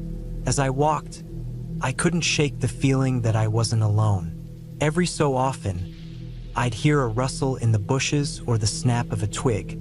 Each time, I'd stop and look around, but I never saw anything. The forest seemed to be playing tricks on me, amplifying every sound and shadow. I forced myself to keep going, determined not to let paranoia ruin my trip. The view from the ridge was worth the unease. The lake stretched out below, surrounded by endless forest and towering peaks. I sat there for a while, eating a snack and soaking in the scenery. For the first time that day, I felt at peace. But as I began the descent back to camp, that feeling of being watched returned. It was stronger now, almost tangible. I quickened my pace, my eyes darting to every movement in the undergrowth. When I got back to camp, everything was as I'd left it. My tent was intact, my gear untouched. I built another fire, hoping its warmth and light would ease my nerves. As the sun set, I tried to convince myself that I was safe. This was the wilderness, after all. It was supposed to feel wild and unpredictable. But deep down, I couldn't shake the sense that something was wrong. That night, I was woken again. This time, the sound was closer. It wasn't just footsteps now. It was the unmistakable noise of someone or something moving around my campsite. I lay frozen, every muscle tense, as I listened. The fire had burned down to embers, casting a faint orange glow. I couldn't see anything through the tent walls, but I could hear it. The soft crunch of leaves, the snap of a twig, the faint rustle of fabric. My mind raced through possibilities. A bear? A cougar? Person? Summoning all my courage, I grabbed my flashlight and unzipped the tent. The noise stopped instantly. I shone the light around the campsite, my hand trembling. The beam illuminated nothing unusual, just my gear, the trees, the dying fire. But then I noticed something that made my blood run cold.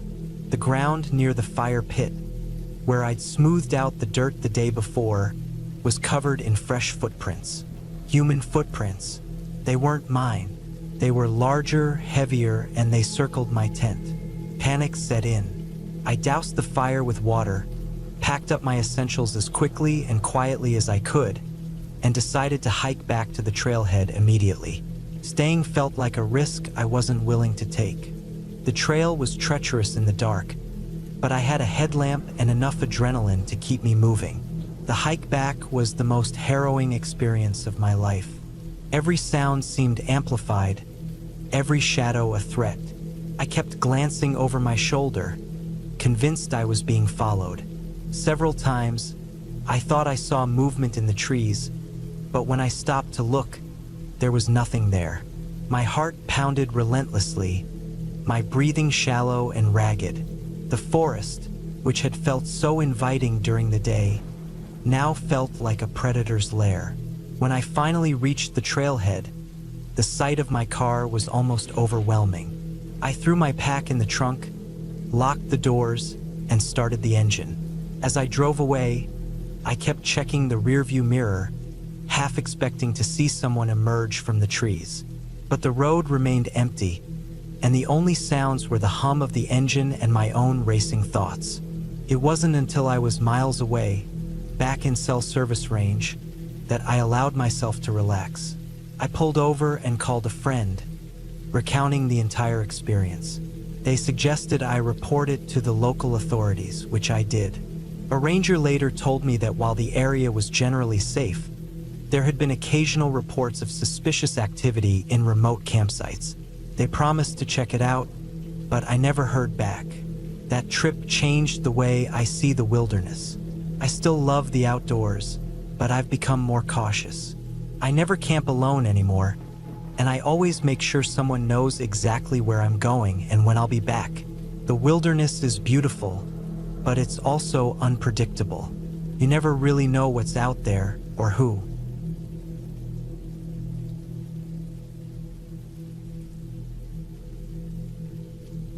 Camping alone had always been something I enjoyed. It gave me a sense of peace, a way to disconnect from the noise of everyday life. That's why, when I had a long weekend off work, I packed my gear and headed to a remote spot in the woods I had read about online. It was supposed to be secluded, surrounded by towering trees and bordered by a clear, quiet lake. Just what I needed. The drive there took about 3 hours, the last stretch being a bumpy dirt road barely wide enough for my car. It was late afternoon when I arrived. The site was perfect. The lake shimmered in the sunlight, and the forest was dense and silent, save for the occasional rustle of leaves in the wind. There wasn't another soul around, just the way I liked it. I pitched my tent close to the lake and set up my small camping stove. By the time I had everything ready, the sun was dipping low in the sky, casting a golden glow over the water. After dinner, I sat by the lake, watching the colors of the sunset fade into twilight. The air grew colder, and the forest seemed to come alive with the sounds of insects and distant hoots of an owl. I felt a deep sense of calm. This was why I loved camping. No distractions, no responsibilities, just me and nature. When it got too dark to see much, I retreated to my tent and fell asleep almost instantly. I woke up suddenly in the middle of the night. It was the kind of wake-up where you're instantly alert, your body tense for no apparent reason. The first thing I noticed was the silence. The usual sounds of the forest, the crickets, the occasional owl were gone. It was so quiet that it felt oppressive. I lay there, straining to hear something, anything, but there was nothing, just the stillness and the faint sound of my own breathing. I told myself it was nothing. Maybe I'd just woken up during a natural lull in the forest's activity. Still, I couldn't shake the uneasy feeling that had settled over me. I reached for the flashlight I had placed next to my sleeping bag and turned it on. The tent lit up, and I scanned the small space. Everything was as I'd left it. My backpack, my boots, the book I'd been reading earlier. Nothing seemed out of place. Just as I was convincing myself to go back to sleep, I heard it. A faint rustling sound coming from outside the tent.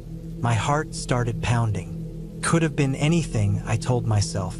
A raccoon, a deer, maybe even the wind. But the sound wasn't random. It was steady, deliberate, like footsteps. Someone or something was walking around my campsite. I turned off the flashlight, plunging the tent back into darkness.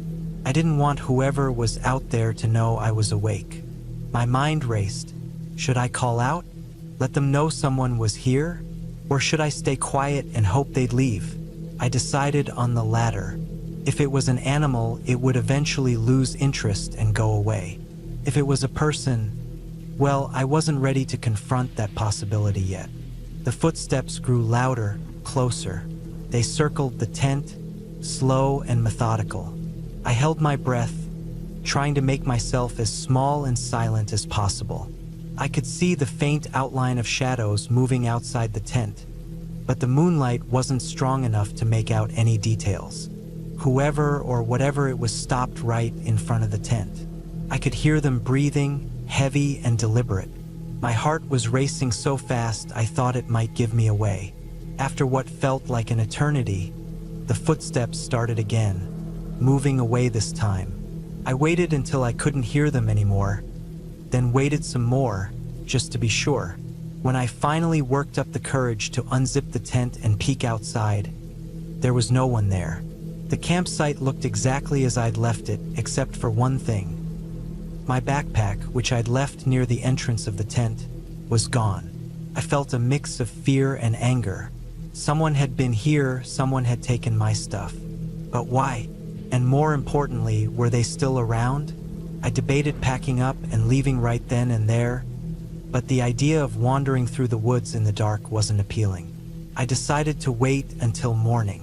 I'd leave at first light.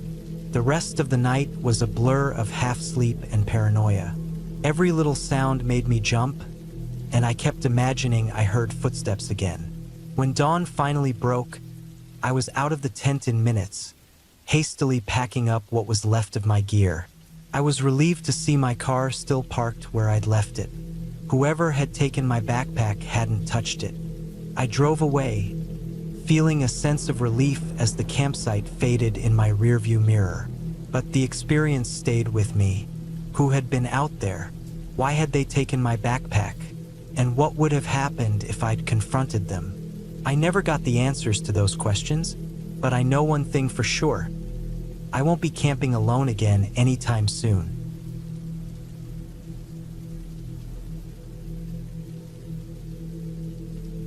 I always loved camping, but this trip was one I'd never forget, and not in a good way. It started as a spur-of-the-moment decision. I had just gotten a new tent, a high-end model that was supposed to handle any weather. I figured the best way to break it in was a solo weekend in the woods. No distractions, no phone, just me and nature. I picked a remote area in the Adirondacks, a place I'd been to before but never camped. It was deep enough into the wilderness that you wouldn't find crowds, but not so far that I felt completely isolated. The trailhead was quiet when I arrived early Saturday morning. I parked my car, hoisted my pack, and started the hike. The first few hours were perfect. The crisp air, the smell of pine, the crunch of leaves under my boots, everything felt just right. I took my time, stopping to admire the views and snap a few pictures. By mid-afternoon, I found a spot that seemed ideal for camping. It was a small clearing near a stream, surrounded by tall trees. I set up my tent, rolled out my sleeping bag, and gathered some wood for a fire. As the sun began to set, I felt a deep sense of peace. The fire crackled softly, and the stream's gentle babbling was the only other sound. I cooked a simple dinner on my portable stove, ate slowly, and sipped some coffee as the stars came out. The night sky was incredible, free of light pollution, with the Milky Way stretching across it like a glittering river. It felt like I was the only person in the world. That feeling didn't last. Around midnight, I woke up abruptly. At first, I wasn't sure why. The fire had burned down to embers, and the tent was pitch black. I lay still, listening. My heart was pounding, but I couldn't hear anything unusual, just the stream and the occasional rustle of leaves. I told myself it was nothing, just a dream or maybe an animal moving around outside. I tried to go back to sleep, but something kept nagging at me, a feeling I couldn't shake. I sat up and unzipped the tent just enough to peek out. The clearing was empty. The fire's glow barely lit the area, but nothing seemed out of place. Still, I felt uneasy. The rest of the night was restless. I'd drift off, only to wake up again, sometimes to a noise I couldn't identify, other times to complete silence. By dawn, I was exhausted but relieved. Daylight always makes things better, and I chalked up the night to an overactive imagination. After breakfast, I decided to explore the area. I left my gear at the campsite and followed the stream. The forest was beautiful in the morning light, and I began to relax. I wandered for a couple of hours, occasionally marking trees with a piece of chalk so I wouldn't get lost. Eventually, I stumbled upon something that made me stop in my tracks. It was a pile of rocks, neatly stacked, in the middle of a small clearing. At first, I thought it might be some kind of trail marker, but it didn't make sense for it to be here so far off the beaten path. The arrangement felt deliberate, almost ritualistic. I felt a chill run down my spine. Suddenly, the woods felt very quiet. No birds, no rustling leaves, just an oppressive silence. I decided it was time to head back. I followed my chalk marks, but I couldn't shake the feeling that I was being watched. Every so often, I'd stop and look around, but I never saw anything. Still, the sensation was strong, and it made the hairs on the back of my neck stand up. When I got back to the campsite, I noticed something was off. My gear was exactly where I'd left it, but the fire pit looked different. The ashes had been disturbed, scattered around as if someone had kicked them. My first thought was an animal, but there were no tracks, no signs of digging, just the scattered ashes. I spent the rest of the day feeling uneasy. I tried to enjoy myself, but the sense of being watched lingered. By the time the sun set, I'd made up my mind to leave first thing in the morning. I didn't want to pack up and hike out in the dark, but I couldn't shake the feeling that staying another night was a bad idea. That night was worse than the first. Around 2 a.m., I woke up to the sound of something moving outside the tent. It wasn't subtle this time. Heavy footsteps, deliberate, circling the tent. My heart felt like it was going to explode. I lay perfectly still, barely breathing. Whoever or whatever it was, they didn't try to get in. They just kept walking around, slow and steady. After what felt like an eternity, the footsteps stopped. I waited, listening, but all I could hear was the stream. I wanted to look outside, but I was too terrified to move. I stayed like that until the first light of dawn began to seep through the fabric of the tent. Then, I finally unzipped it and stepped out. The clearing was empty, but there were footprints in the dirt. Human footprints. They circled the tent several times before leading off into the woods. I felt a wave of nausea. Whoever had been out there had been watching me. Maybe they were still watching. I didn't waste any time. I packed up my gear as quickly as I could and started hiking back to the trailhead. Every snap of a twig, every rustle of leaves, made me jump. I kept looking over my shoulder, half expecting to see someone following me, but the trail was empty. When I finally reached my car, I felt an overwhelming sense of relief. I tossed my pack in the trunk, got in, and locked the doors. As I drove away, I couldn't stop thinking about the footprints and the stacked rocks. What had I stumbled into out there? A campsite I shouldn't have found? A warning I didn't understand? I don't know, and I'm not sure I want to. I haven't been camping since, and I'm not sure I ever will again.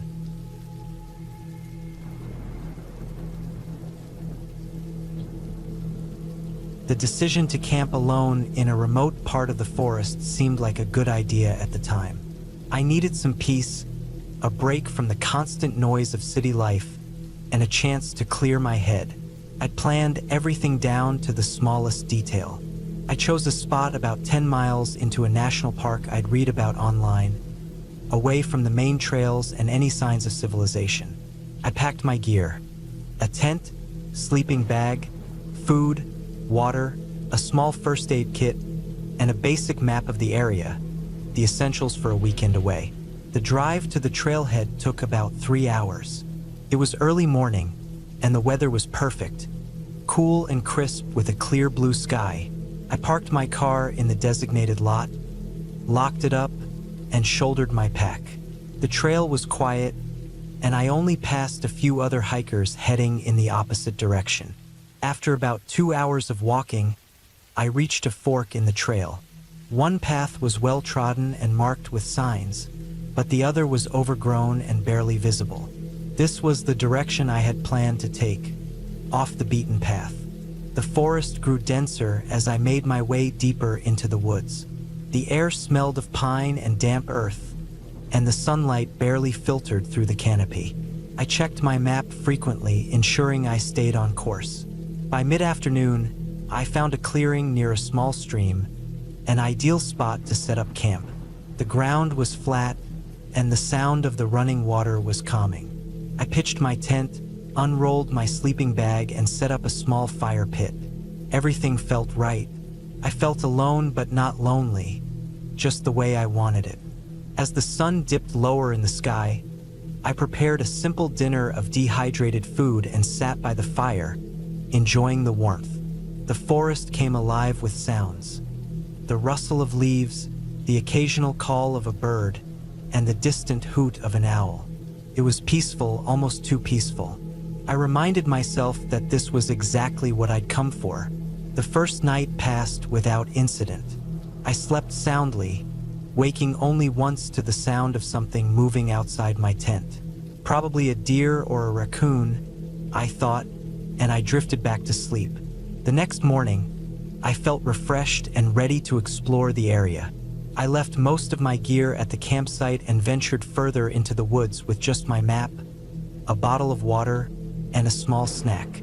The terrain was rougher than I expected, with uneven ground and patches of dense underbrush, but the challenge was invigorating.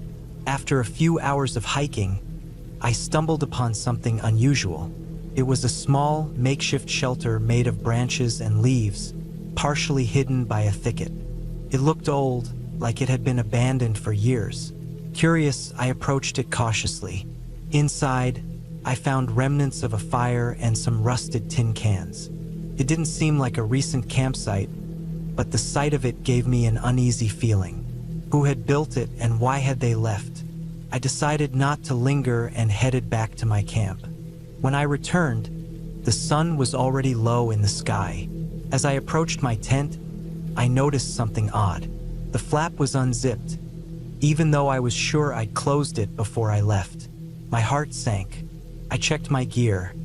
Nothing seemed to be missing, but the sleeping bag was slightly unrolled, and my food bag was open. It could have been an animal, I told myself, though it didn't seem likely. I tightened the straps on my food bag, zipped up the tent, and started a fire. The unease I'd felt earlier began to creep back in. That night, I couldn't sleep. Every little sound outside my tent made me jump. The wind rustling through the trees, the distant howling of a coyote, even the occasional crack of a branch had my nerves on edge. Around midnight, I heard something new, a distinct crunching sound, like footsteps on dry leaves. They were slow and deliberate, not the random scurrying of an animal. I froze, holding my breath, straining to hear more. The footsteps stopped, and the forest fell silent again. I told myself it was nothing, maybe a deer, and eventually managed to drift off. The next morning, I found footprints near my campsite. They were human, unmistakably so, and they circled my tent. My stomach churned as I crouched to examine them. They weren't fresh enough to be from last night, but recent enough to make me uneasy. I decided it was time to leave. I packed up my gear quickly, extinguished the fire, and started back toward the trailhead. The hike back was tense. Every snap of a twig or rustle in the bushes made me spin around, expecting to see someone there. But the forest was empty, or at least it seemed that way. I pushed myself to move faster, barely stopping for water. The thought of those footprints kept playing in my mind. Who had been near my tent, and why? The overgrown trail felt longer on the way back, and the sun was already sinking when I reached the main path. I was relieved to see other hikers again. The sight of people, even strangers, made me feel safer. By the time I reached the parking lot, the sun had set completely. I tossed my pack into the car and locked the doors as quickly as I could. Sitting in the driver's seat, I took a deep breath, trying to calm my racing heart. I'd made it out, but as I turned the key in the ignition and the engine roared to life, I noticed something in the rearview mirror. A figure stood at the edge of the parking lot, just barely visible in the dim light. They didn't move, didn't wave, just stood there, watching. I didn't wait to find out who it was. I backed out of the lot and sped down the road, my hands gripping the wheel tightly. I haven't been camping since. The experience left me shaken, and I've spent countless nights replaying everything in my mind, trying to make sense of it. Was it just a coincidence? Or had someone been following me the entire time? I'll never know for sure, but one thing is certain. The wilderness isn't as empty as it seems.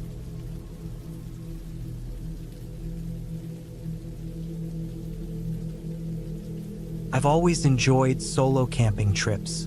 They give me a sense of freedom that's hard to find in the busy grind of everyday life. I planned this trip meticulously, as always. The location was a remote spot deep in the forest, one that I had read about on a hiking forum. It was supposed to be serene, untouched, and far from the usual trails. perfect for someone like me who wanted a break from the world. The drive to the trailhead took about 4 hours. The last stretch of the road was a narrow dirt path winding through thick woods. It was late afternoon when I parked my car and strapped on my gear. The forest was alive with the sounds of birds and the rustle of leaves in the wind. I felt the tension of city life begin to melt away as I started walking. The trail was faint but manageable. It meandered through groves of towering pines and patches of dense undergrowth. Occasionally, I would stop to check my GPS, just to make sure I was on course. My destination was a small clearing by a stream, about 7 miles in. It wasn't marked on any official maps, but the forum members swore it was worth the trek. About halfway in, the woods started to feel different. The trees grew closer together, and the air felt cooler. The sunlight barely reached the ground, creating a dim, almost eerie atmosphere. I shrugged it off as just my imagination and pressed on. By the time I reached the clearing, the sun was beginning to set. The spot was as beautiful as promised. The stream sparkled in the fading light, and the clearing was surrounded by tall, protective trees. It felt like a hidden sanctuary. I set up my tent near the edge of the stream, careful to leave no trace of my presence. After a quick meal of dehydrated food, I sat by the water and enjoyed the quiet. The only sounds were the babbling stream and the occasional hoot of an owl. I felt at peace, far removed from the chaos of the world. As darkness fell, I retreated to my tent. The temperature dropped quickly, and I was grateful for my warm sleeping bag. I drifted off to sleep easily, lulled by the gentle sounds of the forest. I woke up in the middle of the night to a strange noise. It was faint at first, a rhythmic crunching sound, like something walking through the undergrowth. My first thought was that it was an animal, maybe a deer or a raccoon. But as I lay there, the sound grew louder, closer. It didn't have the erratic pattern of an animal. It was deliberate, measured. I held my breath, straining to hear. The footsteps stopped just outside my tent. My heart was pounding so hard I thought whoever or whatever was out there might hear it. I reached for my flashlight but hesitated. What if turning it on gave away my position? After a few agonizing minutes, the footsteps moved away, fading into the distance. The rest of the night was sleepless. Every rustle of leaves or snap of a twig set my nerves on edge. By the time dawn broke, I was exhausted but relieved. I told myself it was probably nothing. Maybe another camper who had gotten lost and wandered too close. Still, I couldn't shake the uneasy feeling. I decided to stay another night, reasoning that the odds of encountering anyone in such a remote spot were slim. The day passed uneventfully. I explored the area, collected firewood, and even managed to catch a small fish in the stream for dinner. By evening, I felt more relaxed, almost foolish for letting my imagination get the better of me. That night, I made sure to secure everything before going to bed. I even placed a few small rocks around my tent, thinking they might alert me if someone or something approached. Despite my precautions, sleep didn't come easily. I lay awake for hours, listening to the forest. Sometime after midnight, the footsteps returned. This time, they were more deliberate, circling my tent. I felt a wave of fear wash over me. Whoever was out there wasn't lost. They knew I was here. I reached for my knife, gripping it tightly. The footsteps stopped again, just outside the tent. Then, to my horror, I heard the faint sound of breathing. I didn't move, didn't make a sound. Minutes passed, though it felt like hours. Finally, the breathing stopped, and the footsteps moved away. I waited until dawn, clutching my knife, too afraid to sleep. As soon as there was enough light, I packed up my gear and started the hike back to my car. Every sound, every shadow, set my nerves on edge. I felt like I was being watched, though I never saw anyone. The trail that had seemed so serene just a day before now felt menacing. When I finally reached my car, I was relieved but still on edge. I threw my gear into the back seat and started the engine. As I drove away, I kept glancing in the rearview mirror, half expecting to see someone emerge from the woods. Back home, I tried to rationalize what had happened. Maybe it was a hunter or another camper who hadn't realized how close they were. But deep down, I knew that wasn't the case.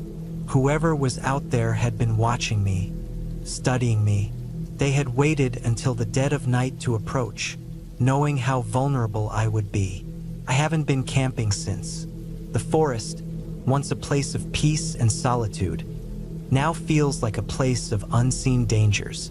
I still think about that trip, about the footsteps and the breathing outside my tent.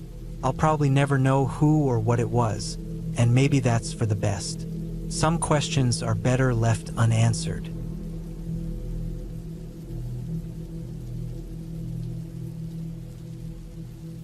Camping always seemed like the perfect way to disconnect from the constant hum of life. The emails, the traffic, the buzz of city lights that never seemed to dim. So when I managed to get a 3-day weekend off work, I decided it was time to get back to nature.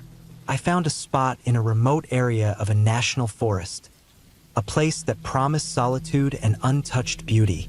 The drive there took longer than I'd expected. The last hour was a narrow dirt road winding through dense trees, with barely enough room for one vehicle.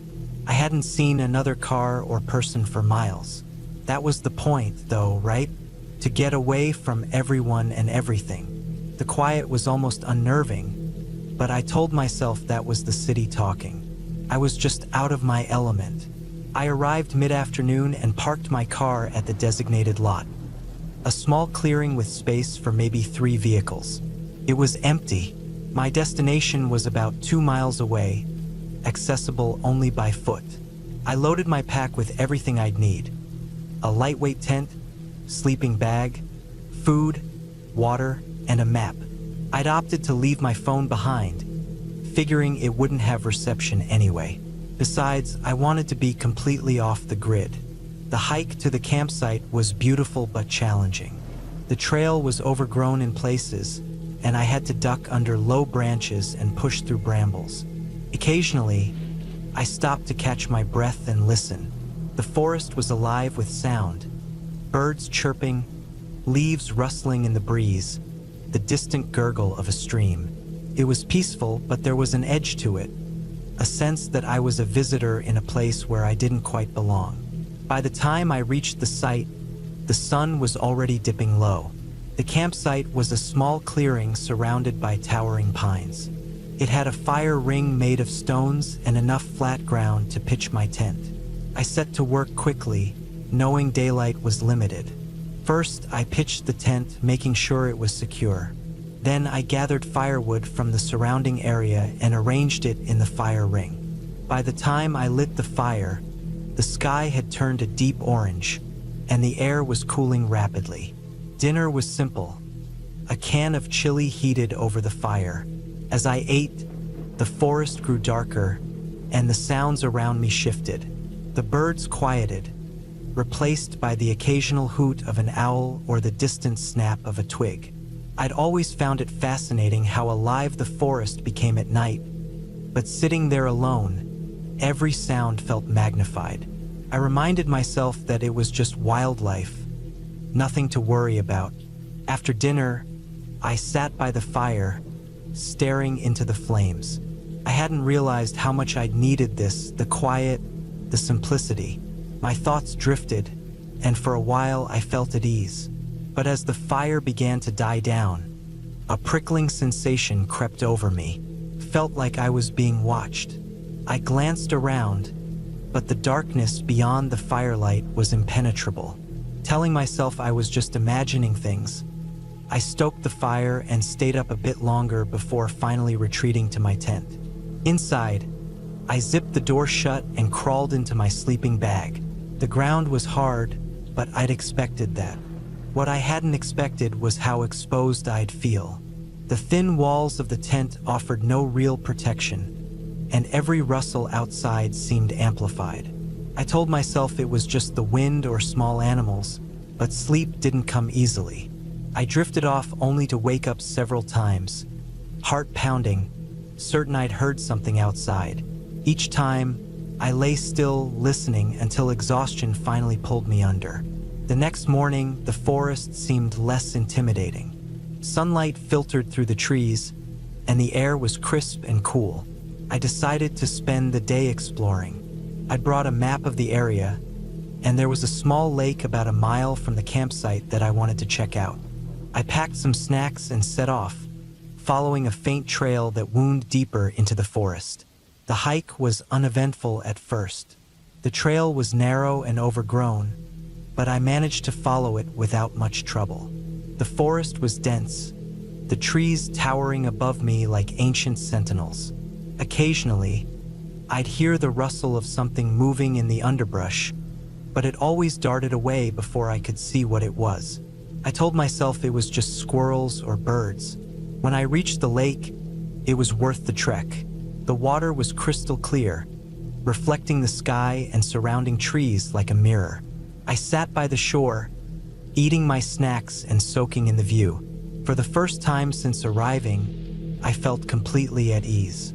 I even considered taking a swim, but decided against it. The water was cold, and I didn't want to risk getting chilled. As I started back to the campsite, the unease returned. It was subtle at first, a sense that something was off. The forest seemed quieter than before, the usual rustling and chirping replaced by an almost oppressive silence. I quickened my pace, trying to shake the feeling, but it clung to me like a shadow. About halfway back, I noticed something odd. The trail looked different, less defined. I paused, pulling out the map to double-check my location. Everything seemed correct, but the surroundings didn't feel familiar. I told myself I was overthinking it and kept going, but the farther I went, the more certain I became that I was off course. Panic began to creep in. I'd always prided myself on having a good sense of direction, but now I felt completely disoriented. I stopped to get my bearings, turning in circles as I tried to find something familiar. That's when I noticed it, a faint sound, like footsteps, coming from behind me. I froze, straining to listen. The sound stopped. I turned slowly, scanning the trees, but saw nothing. Telling myself it was just an animal, I forced myself to keep moving. But the feeling of being watched was back, stronger than before. Every rustle, every snap of a twig set my nerves on edge. I tried to focus on finding the trail, but my thoughts kept circling back to the footsteps. They'd been deliberate, human-like. When I finally stumbled back into the clearing where I'd set up camp, relief washed over me. The sight of the tent and fire ring felt like a lifeline. I quickly built up the fire again, the warmth and light a small comfort against the growing darkness. But the unease didn't fade. I kept glancing over my shoulder, half expecting to see someone emerge from the trees. That night was worse than the first. Every sound outside the tent felt like a threat. At one point, I thought I heard breathing soft and steady, just outside. My heart pounded as I lay there, clutching a small knife I'd brought for cutting rope. I didn't move until the first light of dawn filtered through the tent. In the morning, I decided to cut the trip short. Whatever peace I'd hoped to find here was gone, replaced by a gnawing anxiety. I packed up quickly, constantly glancing at the trees. The hike back to the car felt like a marathon. Every step, I expected to hear those footsteps again, to see someone or something watching me. But the forest remained silent, almost too silent. When I finally reached the parking lot, my car was the only one there, just as I'd left it. I threw my pack into the back seat and climbed in, locking the doors before starting the engine. As I drove away, the tension began to ease, but I couldn't shake the feeling that I'd narrowly escaped something I couldn't explain. Looking back, I still don't know what happened out there. Maybe it was all in my head, the product of isolation and an overactive imagination. Or maybe there was someone out there watching me, following me, Either way, I haven't been camping since.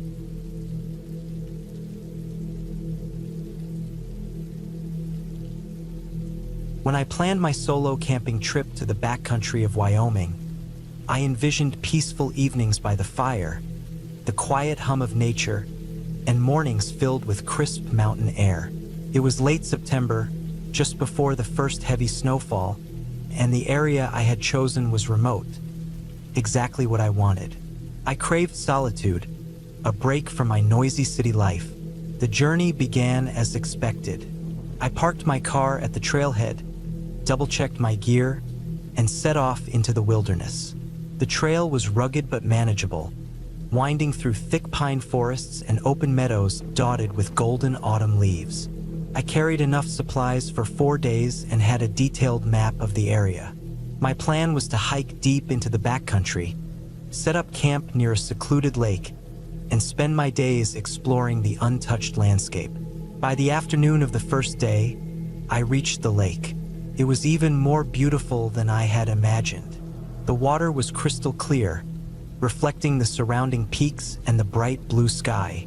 I chose a spot to set up camp on a small rise overlooking the water, far enough from the shoreline to avoid any dampness but close enough to enjoy the view. As I pitched my tent and prepared my gear, I felt a deep sense of satisfaction. This was exactly what I had been craving. The first night passed uneventfully.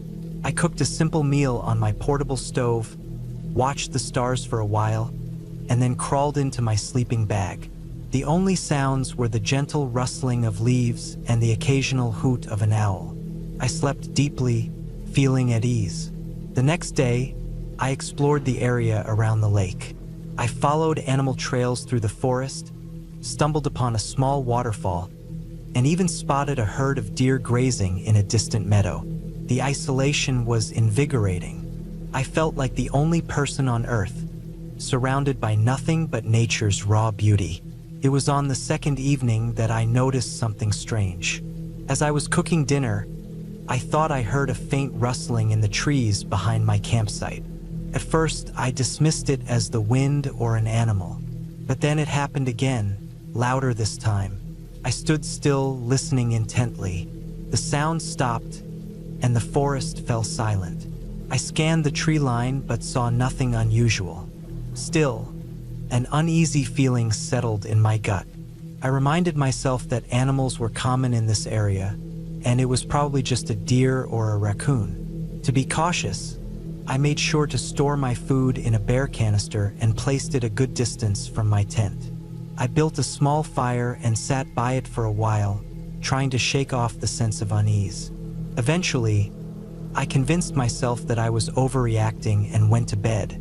That night, I woke up suddenly. My heart was pounding, and I wasn't sure why. The tent was pitch black, and for a moment, I thought I had imagined whatever had startled me. Then I heard it again, a faint crunching sound, like footsteps on dry leaves. It was coming from somewhere near my campsite. I froze, straining to hear more. The steps were slow and deliberate, moving closer to my tent. My mouth went dry, and I felt a surge of adrenaline. I grabbed my flashlight and shone it through the tent's fabric, hoping to catch a glimpse of whatever was out there. The light revealed nothing but the trees and the empty clearing beyond. The footsteps stopped. I sat there, holding my breath, listening intently. Minutes passed, and the silence stretched on. Finally, I convinced myself that whatever it was had moved on. Still, I couldn't shake the feeling that something wasn't right.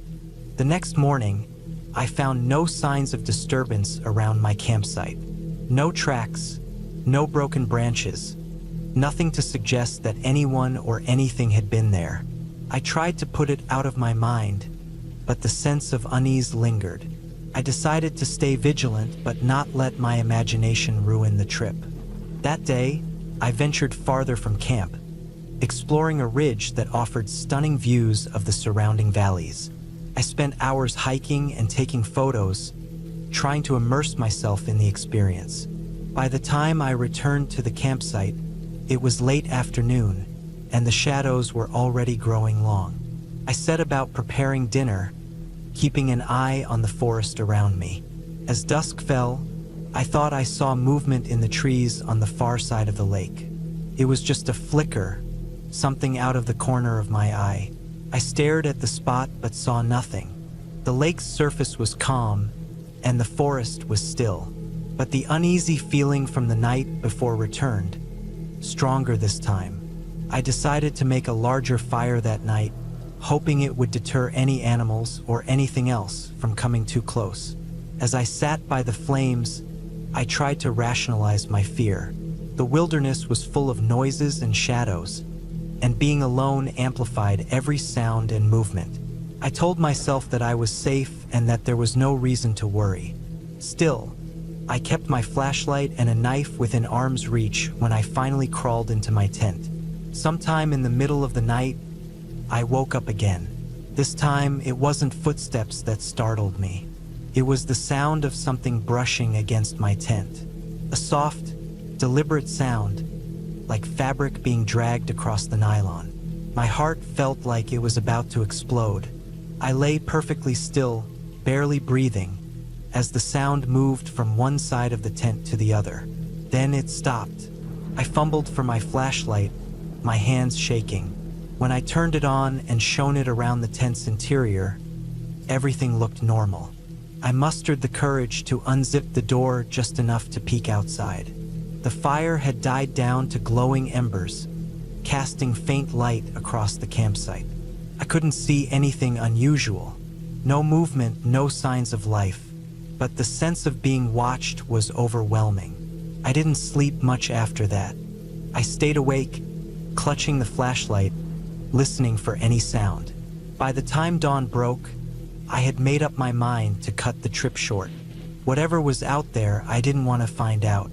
I packed up my gear quickly, eager to put as much distance as possible between myself and the campsite. As I hiked back toward the trailhead, I couldn't shake the feeling that I was being followed. I kept glancing over my shoulder, half expecting to see someone or something trailing me. But the trail remained empty. The forest was quiet, almost unnaturally so. Every rustle of leaves or snap of a twig made me jump. By the time I reached my car, I was exhausted, physically and mentally. I threw my gear into the back seat, locked the doors, and drove away without looking back. It wasn't until I was miles away from the trailhead that I finally felt a sense of relief. I still don't know what happened during that trip. Maybe it was just my imagination playing tricks on me, fueled by the isolation and the eerie stillness of the wilderness. Or maybe there really was something out there watching me, testing the boundaries of my courage. Whatever the truth, I haven't been back to that part of Wyoming since. The memory of those nights lingers, a reminder that the wilderness holds mysteries we may never fully understand.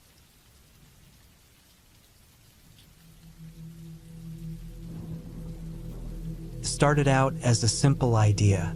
I wanted to get away for the weekend, somewhere quiet, somewhere without the constant hum of city life. A camping trip seemed perfect. I chose a spot I had visited once before, years ago with friends, a remote location nestled deep in a national forest. I remembered it being serene and far from any major trails. This time I'd go alone. I thought it would give me time to clear my head. I packed the basics: a tent, a sleeping bag, food for 3 days, and a small stove. My backpack was heavy, but manageable. I had checked the weather forecast, clear skies for the entire weekend. Everything seemed lined up for a peaceful escape. The drive to the trailhead was uneventful, the kind of long, winding road that eventually empties out into gravel. My car was the only one parked there when I arrived. It made me feel a mix of relief and unease. No one would bother me, but also no one would know I was out here. The hike to the campsite took about 4 hours. The forest was alive with sound. Birds chirping, the rustling of leaves, and the occasional snap of a twig underfoot. The air smelled fresh, a mixture of pine and damp earth. It was a stark contrast to the sterile office air I'd been breathing for months. I felt good. My legs ached by the time I reached the spot I had in mind, a small clearing near a slow-moving stream. The sun was still high enough that I had time to set up camp and gather some firewood before dark. By the time I got the fire going, the temperature had dropped noticeably. I warmed my hands near the flames and ate a quick meal of instant noodles. As the sun dipped below the horizon, the forest changed. The cheerful sounds of daytime creatures were replaced by the quieter, more sporadic noises of the night. It wasn't unnerving, not at first. It was just different. I sat by the fire for a while, letting the heat seep into my muscles.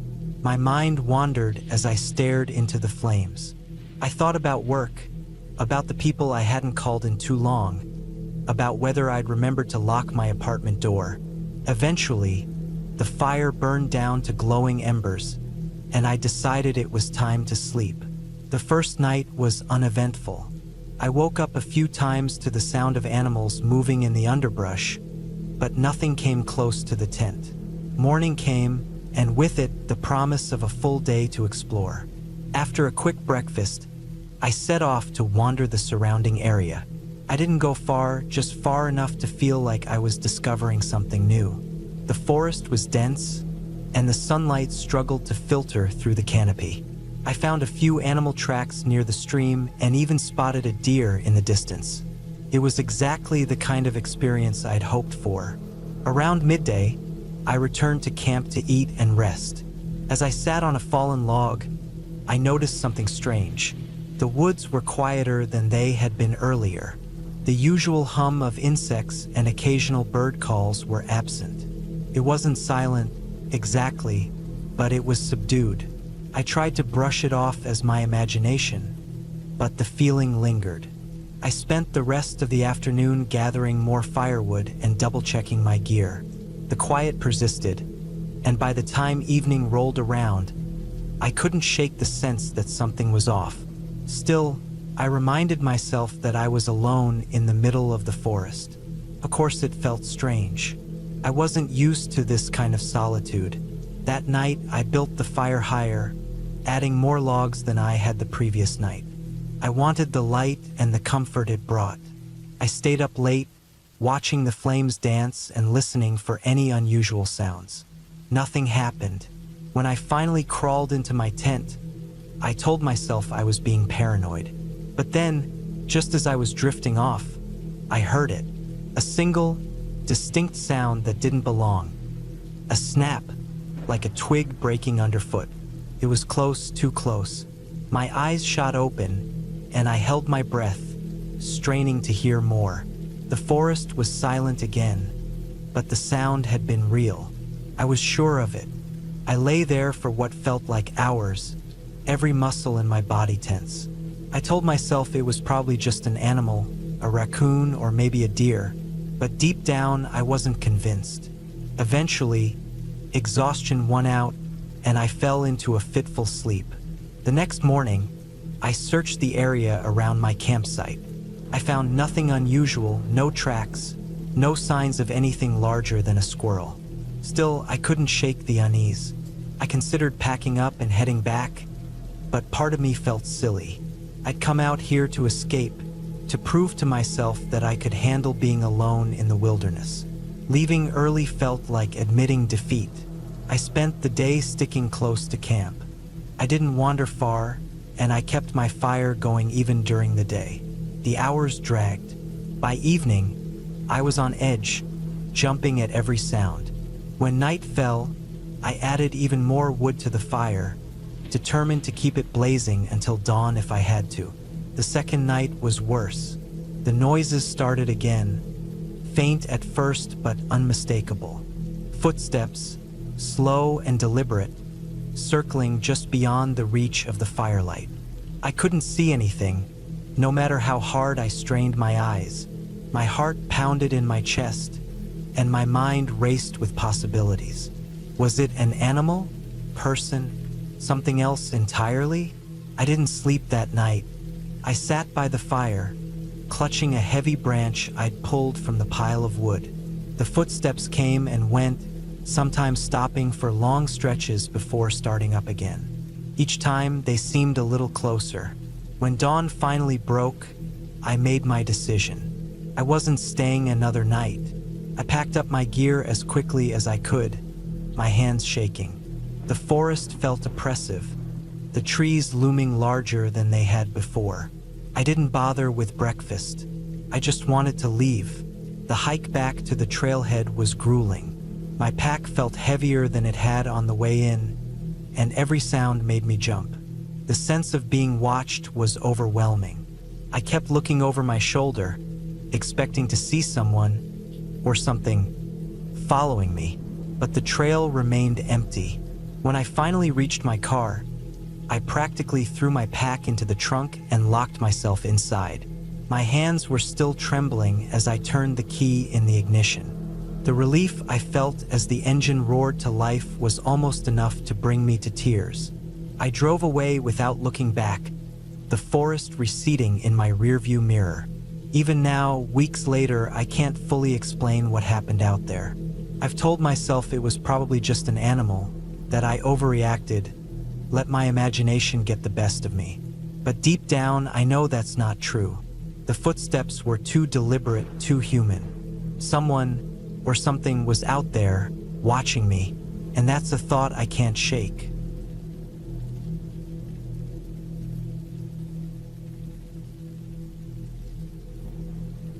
I didn't think much about it when I first decided to camp alone in the wilderness.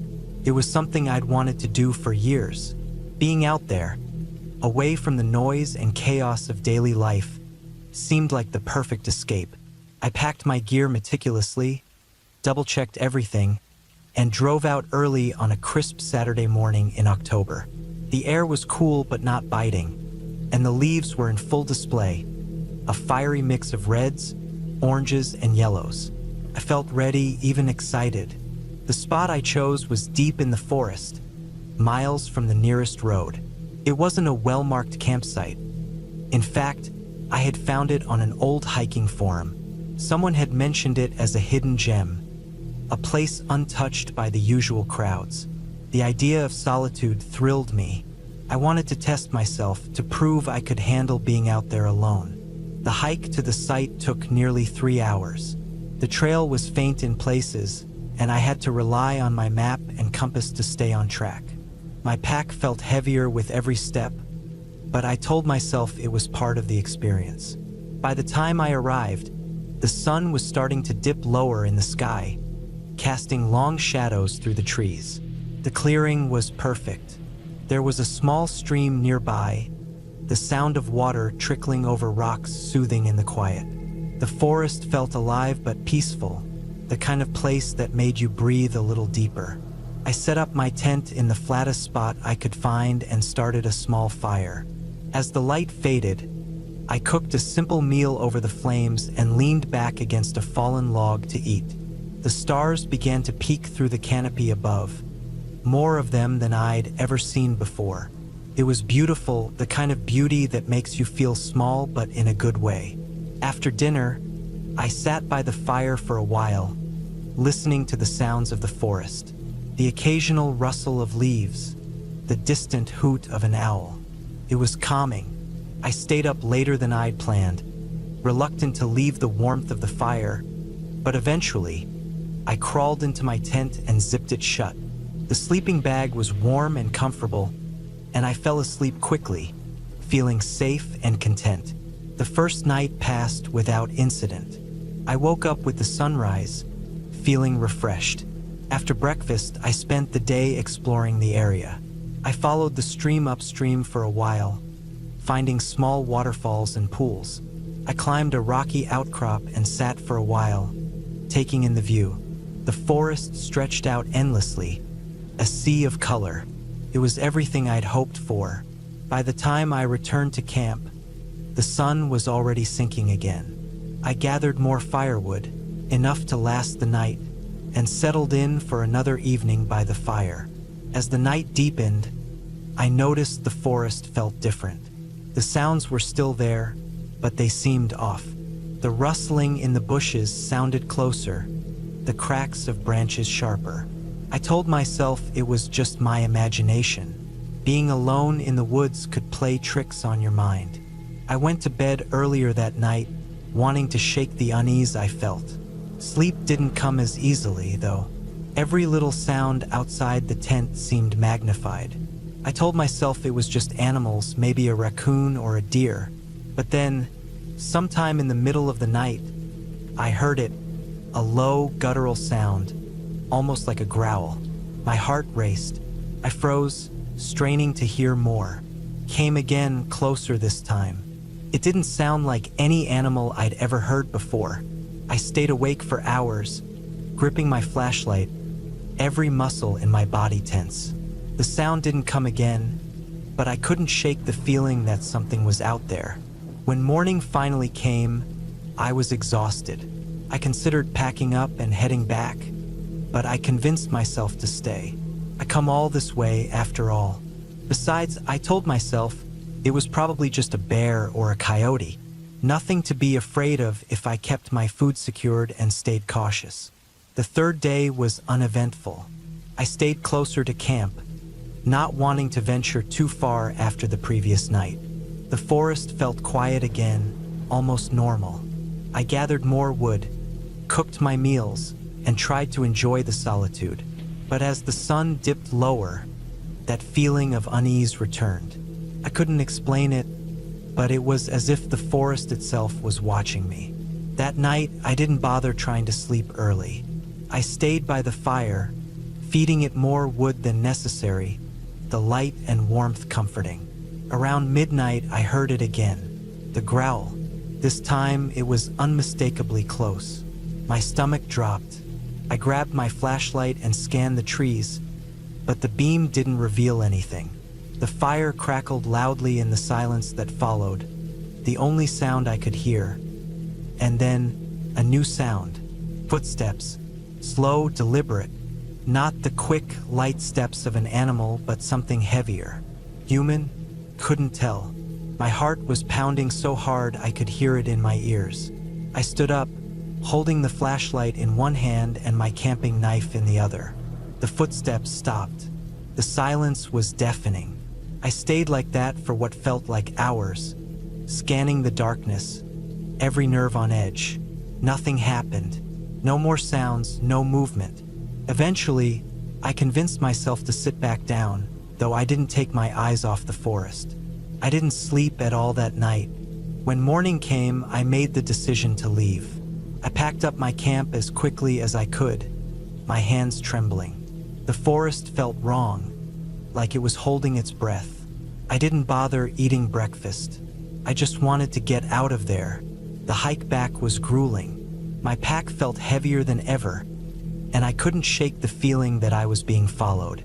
Every now and then, I'd stop and listen, but I didn't hear anything unusual. Still, I couldn't relax. My nerves were shot, and every shadow seemed like a threat.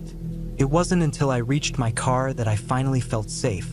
I threw my gear into the trunk and got in, locking the doors immediately. As I started the engine, I looked back toward the trailhead. For a moment, I thought I saw something move in the trees. A shadow, maybe, or just my imagination. I didn't wait to find out. I drove away as fast as I could, not stopping until I was miles away. Even now, weeks later, I can't explain what happened out there. I've gone over it in my head 100 times, trying to make sense of it. Maybe it was just an animal, or maybe someone was messing with me. But the feeling I had, that primal fear, is something I'll never forget. It's made me question everything I thought I knew about the wilderness. I've always felt at home in the woods, but now, I'm not so sure. There's a part of me that wants to go back, to prove to myself that I can handle it. But another part, the part that remembers that growl and those footsteps, isn't so sure I ever will.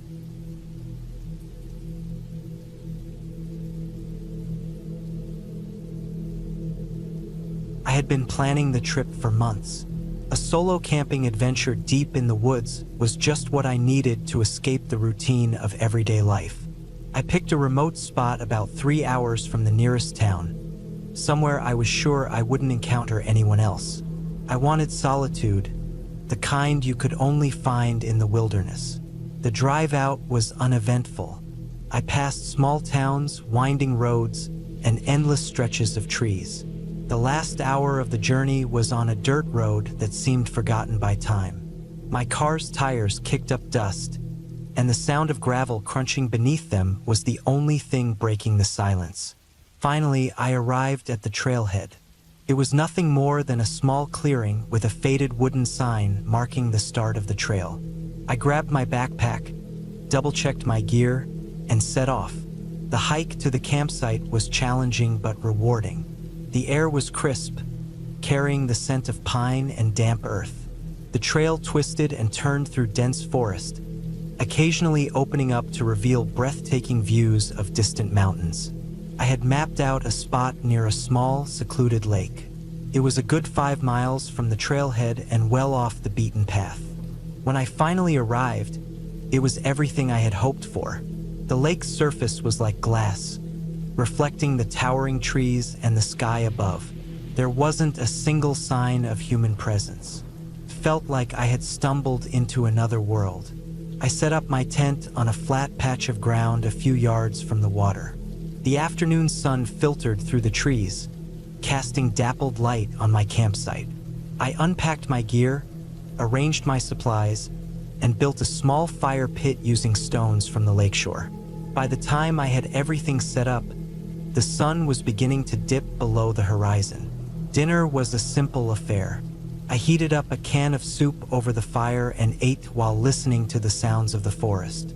Birds called out to one another, and the occasional rustle in the underbrush reminded me that I wasn't entirely alone. As the daylight faded, the forest came alive with the chirping of crickets and the distant hoot of an owl. It was peaceful in a way that I hadn't experienced in years. When darkness fell, I retreated to my tent. I had brought a book to read, but I found myself too tired to concentrate. The hike had taken more out of me than I realized. I slipped into my sleeping bag and let the sounds of the forest lull me to sleep. I don't know what woke me up. It was sometime in the middle of the night, and the forest was eerily quiet. The kind of quiet that feels unnatural. I lay still, straining to hear something, anything. Then I heard it, a faint rustling sound, like something moving through the underbrush. My heart began to pound. I told myself it was probably just a deer or some other harmless animal. But the sound didn't stop. It moved closer, slow and deliberate. I reached for the flashlight I had left by my side and switched it on. The beam of light cut through the darkness, illuminating the inside of my tent. I could see the silhouette of something just outside, outlined against the fabric of the tent. It was tall, much taller than any animal I'd expect to find out here. The figure didn't move. It just stood there, motionless. I held my breath, trying not to make a sound. After what felt like an eternity, the figure moved away. I waited, my heart hammering in my chest, until I couldn't hear anything else. Then I slowly unzipped the tent and peeked outside. The campsite was empty.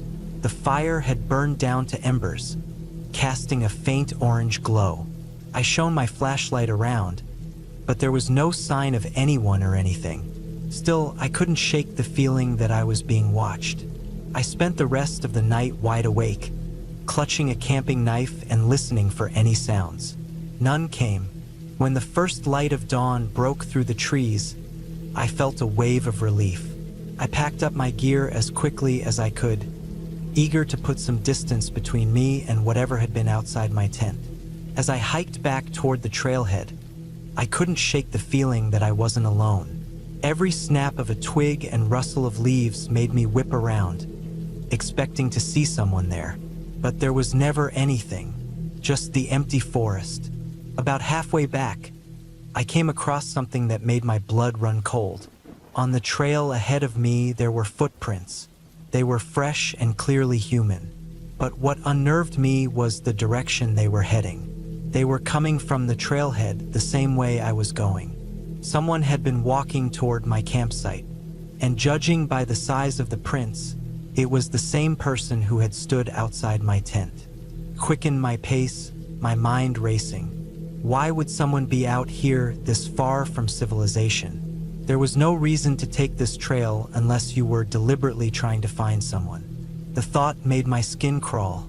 By the time I reached my car, I was drenched in sweat. The trailhead was as empty as when I had left it. No other cars, no signs of anyone else. I threw my backpack into the trunk and started the engine, eager to leave. As I drove away, I kept glancing in the rearview mirror, half expecting to see someone step out of the woods. I never found out who or what it was that visited my campsite that night, but the experience left a mark on me. I've always loved the outdoors, but now I'm more cautious. I stick to well-traveled trails and campsites where I know there will be other people around. The wilderness is beautiful, but it's also unpredictable. And sometimes the scariest things aren't the animals or the elements. It's the people you don't expect to find out there.